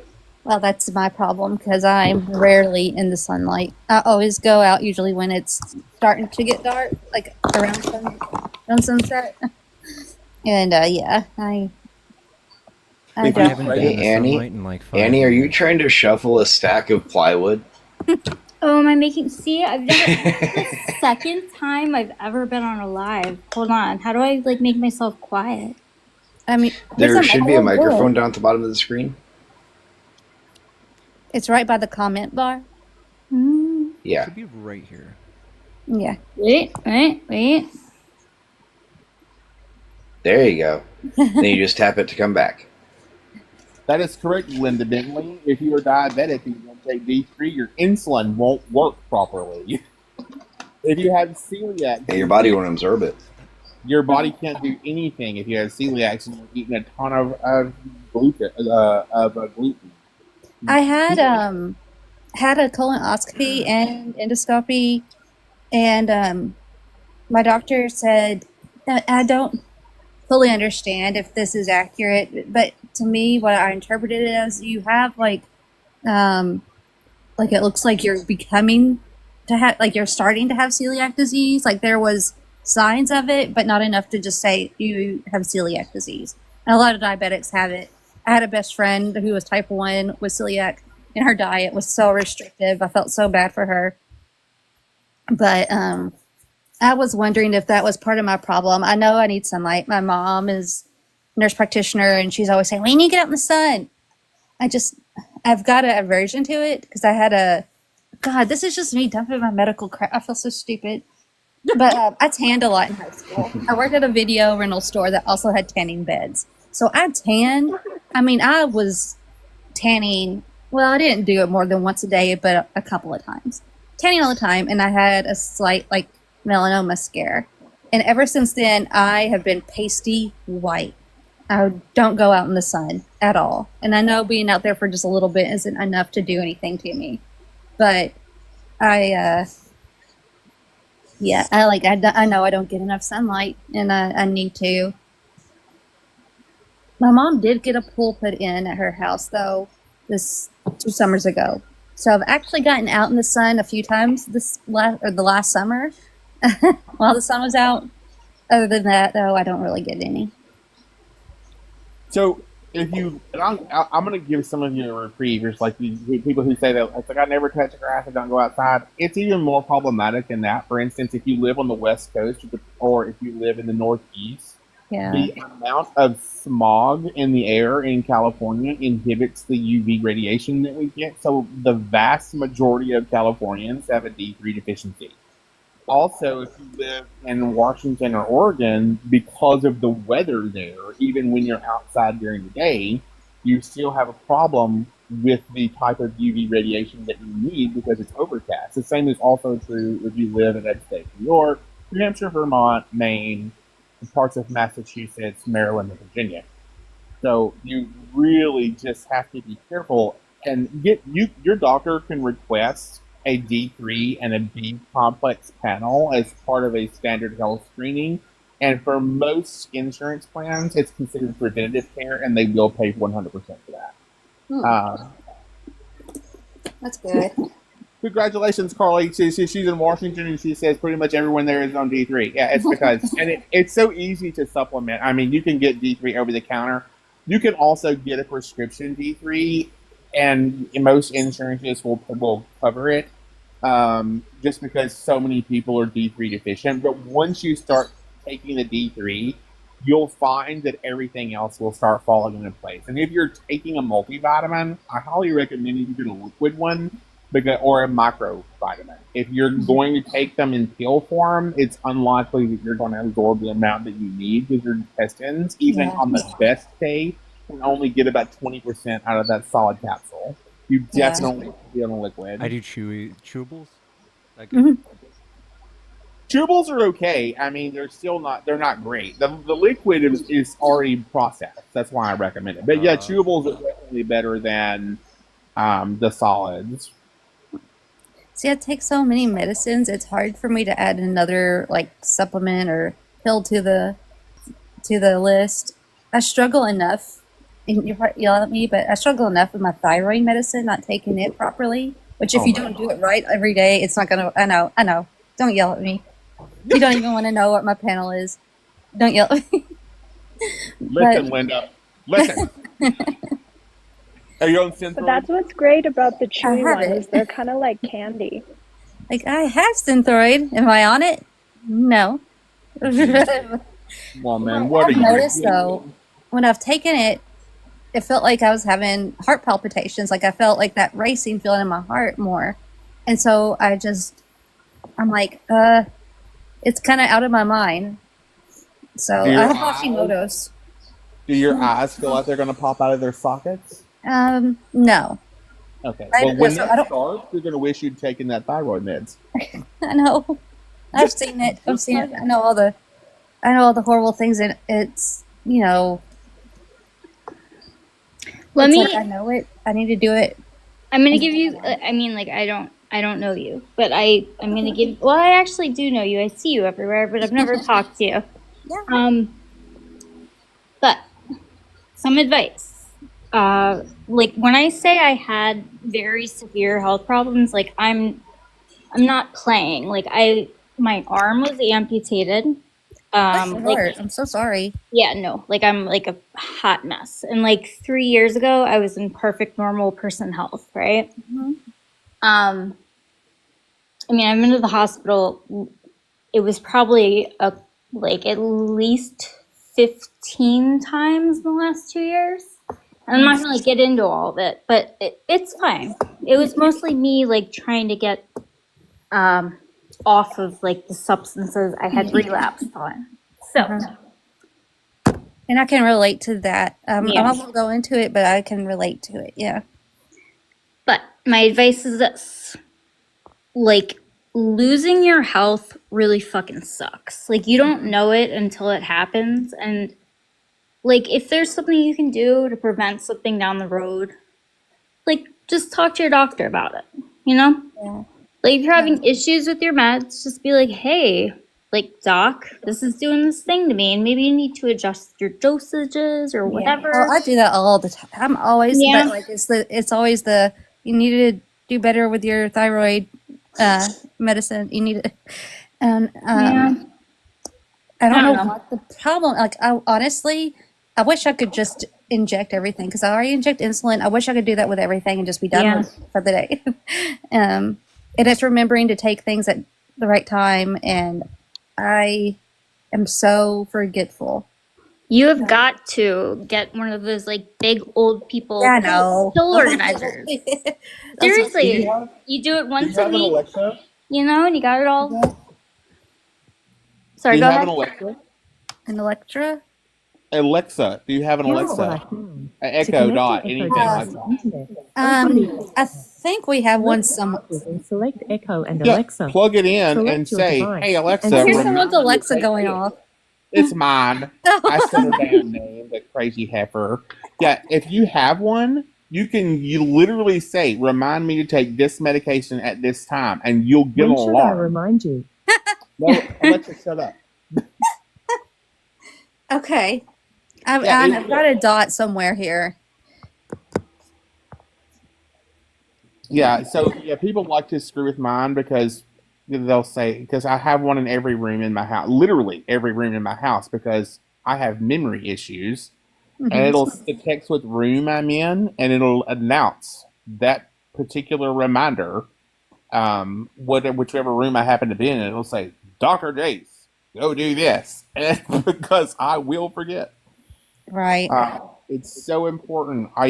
Synthroid, nothing else in your body, including your insulin, is going to work right if you don't take your freaking thyroid medication.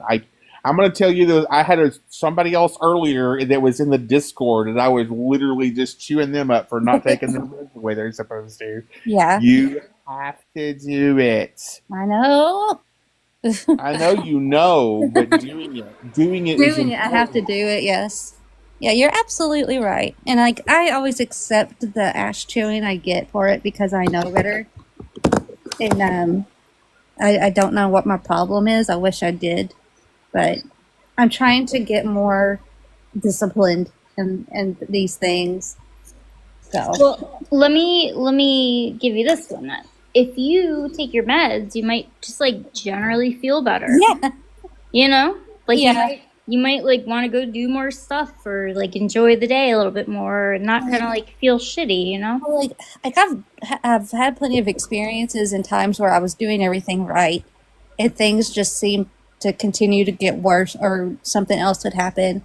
And I'm like, does it even freaking matter? And I know it does. And just because those things have happened during times where I've been very disciplined with my medication,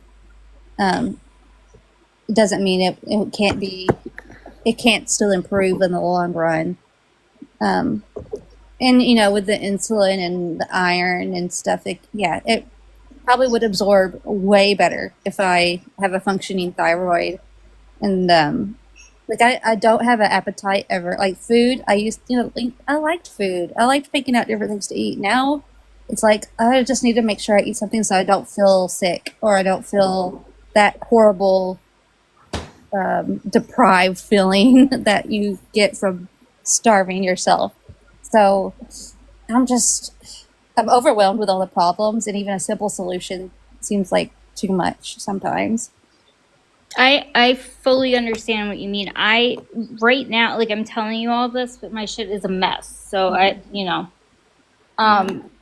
but I feel you. I really wish there was some kind of I need somebody to be hey, you need to go to these doctors and do these things, and then you know what I mean? I go to the doctor's shit out for me, and my insurance, I guess, does have case managers who do that, but they're not really very helpful. And honestly, at the end of the day, they're more worried about the insurance company than me. So I don't even really think they have my best interest at heart. I don't know. It's a whole thing. I'm gonna go though because I will keep talking about this, and it's not I very. really enjoyed you coming and sharing this with us. Nice meeting you, Annie. Be sure to join the Discord. Oh, I'm in there. I'm just been very quiet, but no, this is nice. You guys have a good night, okay? You too. You too. Stay Have well. a good night. Bye. Hey, Pickles, what you been playing? ZZZ. Oh my gosh. Just What is that? What's the ZZZ? Yeah, it's a game on iPad or phone. It's really good. I play it online every once in a while. I'm gonna find something for the kitten to watch on the iPad later. Last night she was sitting in my lap watching the phone, just watching it. She was enjoying just listening and watching people talk. It was cute. what's up, Josh? Hey, how's it going? What's up, bub? So I wanted to weigh in on the med management aspect and what worked for me, because I have severe hypertension, and because of my own executive dysfunction, I just could not get myself to take pills in the morning, or just completely forget, or just not do it for whatever reason. And what's worked for me, and not just with meds, but just in general tasks, throughout my life is, like I said this in chat, but like the moment I wake up my eyes, I made it a habit to make a to-do list, including the most basic things: shower, brush teeth, take meds. And what works for me, and the reason it works for me, is I have to share it publicly with my wife to make sure it's accountable. And so I use an app called AnyList, which we use like just like for to-do lists in general. But for me, having that accountability of like, this is my to-do list, and someone is actually watching this, and it's gonna kind of maybe it's not the best thing to like work off of shame, but for me it does. And to be like someone, as simple as something as taking a pill, having that accountability is so awesome. Like that was something that my therapist and I kind of stuck on too. Like, because like I work away from home, and when I'm at home and I'm like around my family and they're all watching me, that pressure is on. But when I'm like at work remote, I'm like a lone wolf, and that's when I fail. And so having that accountability of being like bringing that away with me, or like if you are living alone and being like someone that you care about and you don't want to let down is watching, like nicely being like, you wrote these things down, did you get them done? And that becomes habit. Yeah, true. Like I could share my blood sugar information with, whoever, like my family, and they could definitely get on my ass when it's bad. So that something, that holds you accountable is good. Do you know what happens with one of my patients when I get a notification from their pump that they didn't do their shit correctly? They get a phone call directly from Dr. Jace. So you track their blood sugars? Damn right I do. That's my responsibility. I wish my doctor did that. They go to that app on my computer, and I get a little notification, and then they get a phone call from me. Did you take your insulin today? Did you eat something you weren't supposed to? Did you have molasses for breakfast? Well, to me, it's like having it be someone that you care about a lot and don't want to let down as your accountability partner is crucial. Like for me, Dr. Jace could probably be really scary and really threatening in some ways in a good way. But like, if I know that someone I love is going to feel let down that I didn't do a simple task, that drives me. And I mean, that's not probably true for everybody, but that's just my own 2 cents on the matter. I mean, my daughter, she definitely, she's 8 and she'll get on to me if she knows I didn't do something that I could have done that would have helped me out in the long run. So I'll probably get her to help me out too. Well, I made a bunch of people sad this week because Dr. Jace is retiring. Yeah, I heard that. I didn't hear all of it, but I heard that you were. Yeah. Man. So when's your final day? Do you have that? It already has been. Oh. Yeah. Wow. I'm not going to be seeing patients, and I get a few more consults and things that I will still do on the side, and I'm still going to be finishing up some research projects and stuff, but I am actively making the choice to choose Dr. Jace for a little while and do something else with my life. So I still intend to educate people and give out medical education. I can't say advice anymore because I won't be renewing my license or anything, but I've spent the last 40 years keeping other people alive. Yeah. So you need to take care of you now. Dr. Jace, did you say you're nearing 70? Oh, I said I was on the uphill climb to 70. I'm actually 53. Okay. That makes sense. He doesn't even seem 53. Yeah. I'm far closer to the grave than the cradle, so. Yeah. I always assumed you were in your 40s. Same. Well, I was thinking around, our age, like in his late 30s or something. Thank you so much. I had somebody earlier tell me that I sounded like I was 20. I think it's the gait. It just keeps me youthful. That's it. That's the trick. I'm right there nipping at your heels, man. I'm 48. Congratulations. I know, right? Pickles, are you freezing, buddy? Yeah. Cold pickles. Yeah. I might go to bed soon, guys. It's because you live in Texas where the wind never stops blowing. Well, I tell you what, let's roll the conversation back into politics just for a little bit. What do Yeah. you guys think about Trump's sentencing coming up? It's going to be nothing. January 10th. They're not going to give him anything. Yeah. I'm gonna feel let down, of course. Too little too I mean, you late. think they're at least going to find the living shit out of him? Nope. I hope. I think it will be good I'm in the not sense getting my that hopes up. at least the argument of, oh, well, he wasn't sentenced. You Yeah. can finally avoid the rest. Yeah. Well, then they'll say, well, Right. he didn't go to prison, so it doesn't matter. You They're know. always going to find something. Yeah. It's He is still a convicted, sentenced felon. yeah. It's just really annoying when someone like him is just never held accountable. I can't stand it. The lack of accountability for anything. I was so disappointed because that sentencing date he used to have, November 26th, was my birthday. And I was like, what a great birthday present. I knew in the back of my head, though, that it wasn't going to happen. But Yeah. Yeah. Aren't they trying to use, which amendment is it, the 14th Amendment against him? Section 3, where we don't have to certify the election.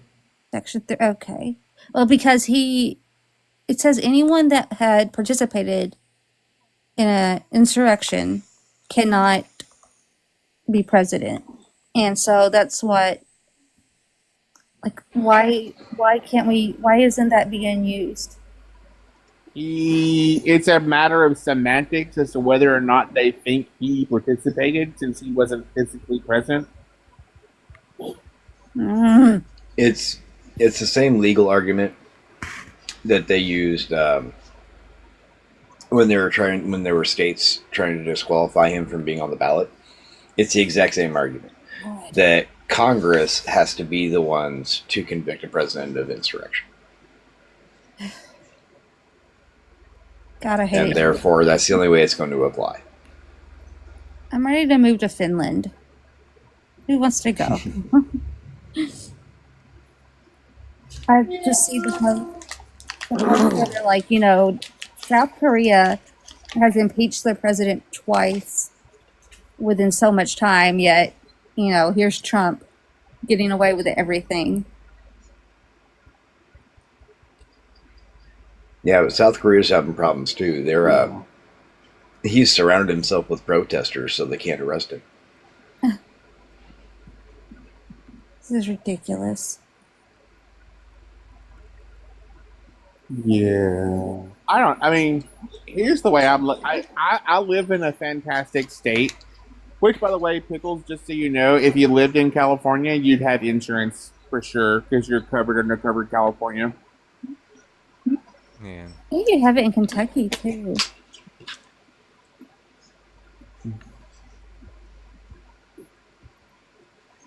Because California is the best state, no matter what No. it is. I've always thought living there would just... I just never felt like I fit in here. Clearly, it's a rural, very conservative town. And I've never been part of that crowd, really. And so I was like, you know what? California, they've got the people that think like me. And it would be really nice to be around people that kind of share my thoughts.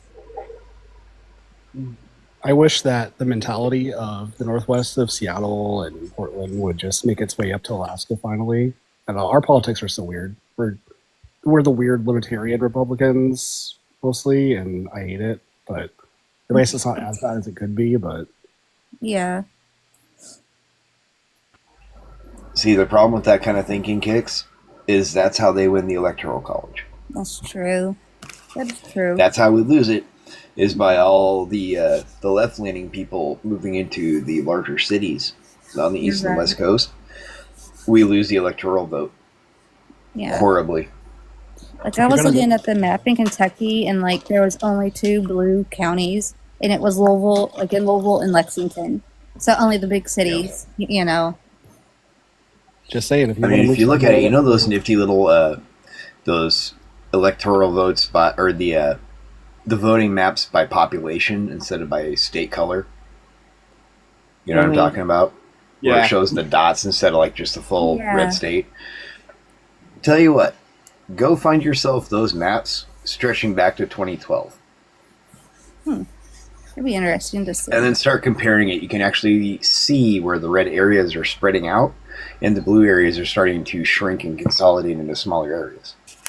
I'm just saying, if you want to have that rural feel and maybe flip a state, Alaska's not that far from turning blue within the next 6 years, I think.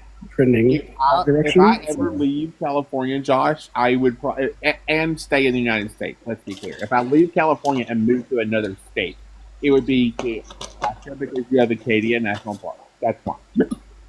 Alaska is amazing. Like, I love this state so much. I'm disappointed in the politics most of the time, but as like the land itself and half the people here are really fucking great. But I think it could turn really good in the next 10 years. Like, I really do. Like, I know it's kind of, like, pretty fringe to think that Alaska could be a swing state soon, but we're closer to being a swing state than Florida. I mean, we're about where Texas is now, and that kind of gets overlooked. And I mean, people don't think it matters since we're only 3 electoral college points, but you know, how funny would it be if it came down to Alaska one day, the last state to count votes? What happened in 1976 that made so much go red? It was the U.S. bicentennial. Good Lord. I'm just looking at the map. Like, there was one state in 84. Oh, I can answer this. Yeah. It's the whole reason why Reagan got elected. Yep. It was the Iranian hostage crisis. No. I knew you were going to say that. He negotiated to keep the hostages longer. Do you guys know what I'm talking about? Uh-huh. I know Jace knows what I'm talking about. Do you know what I'm talking about, Kix? Very little of it. But... Some students it was Tehran, I believe, in Iran, at a university, took a bunch of American citizens as hostage and held them for over a year. Oh. None of the hostages got injured. But this is one of the things that led up. You know, you ever want a very interesting geopolitical story? Look into the history of the United States and Iran going back into the 30s. Because in the 1910s, 1920s, Iran was actually considered almost an ally of the United States. And then suddenly they got a new elected leader, a new president, that wanted to federalize their oil industry. And that was the beginning of the CIA screwing in Iran's politics for the next 4 or 5 decades. This is why we have religious zealots all over the Middle East. Mm-hmm. Because they're the only ones with the backbone to stand up to us. Yeah. You know, and granted, we don't do that kind of stuff anymore, or not near as much. But that is why Iran hates the living hell out of us. Entirely and completely, it's our fault. We did that.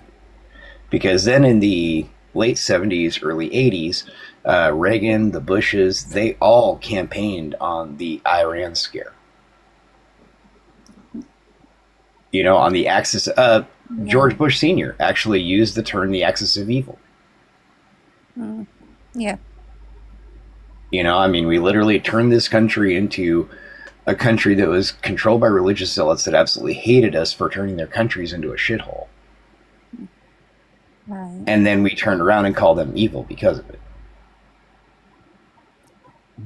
And then Ronald Reagan decided he was going to build space lasers to knock down Russian skybots and shit like that. And that was the whole thing.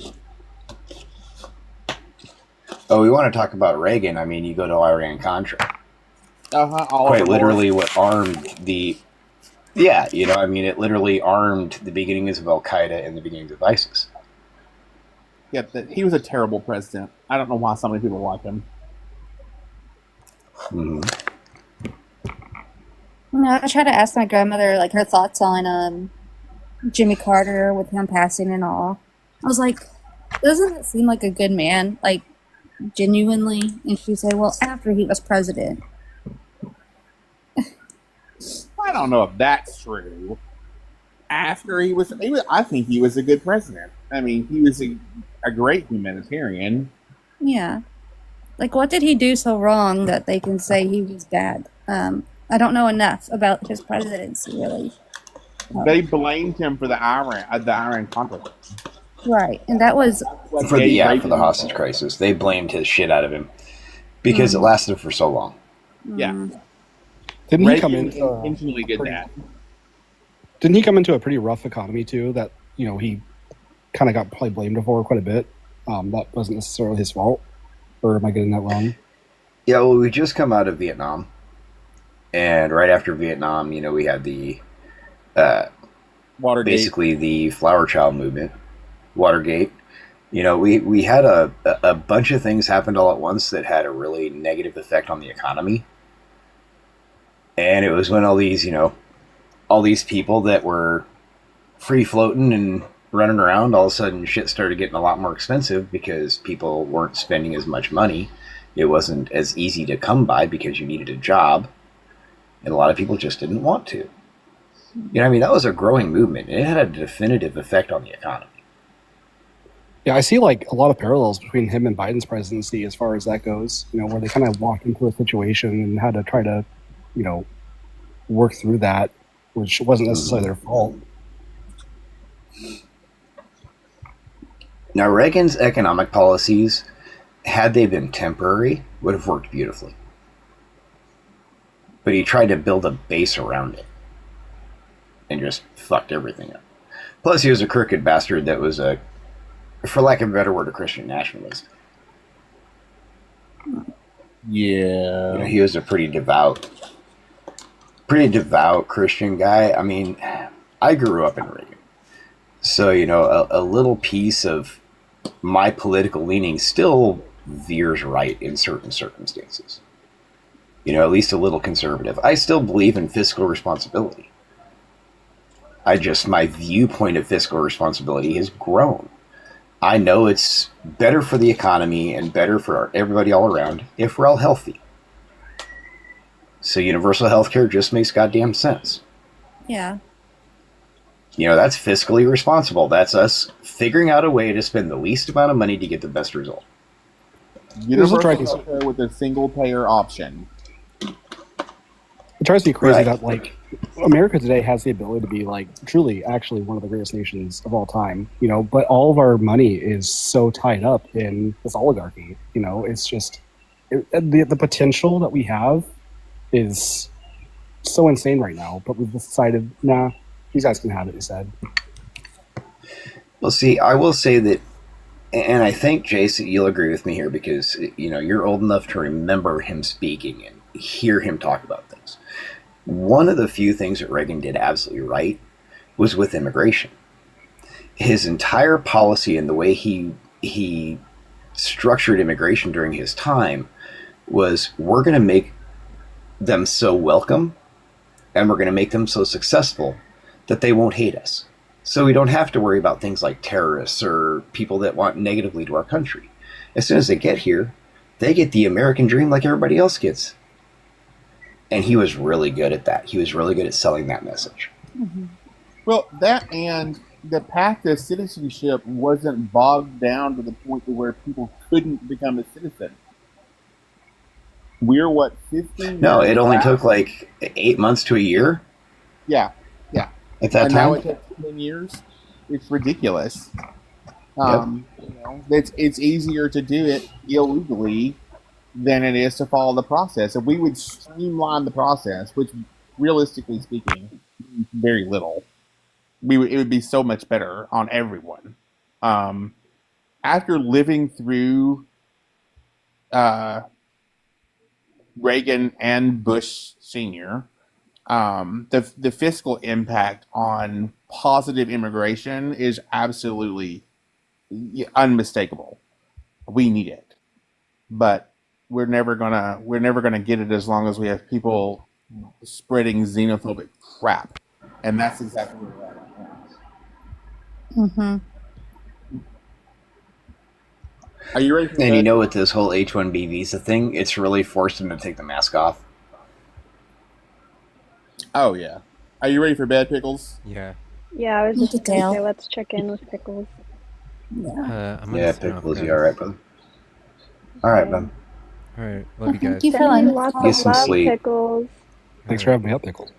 I love you. Hey, You're sweet. amazing. We love you. Bye.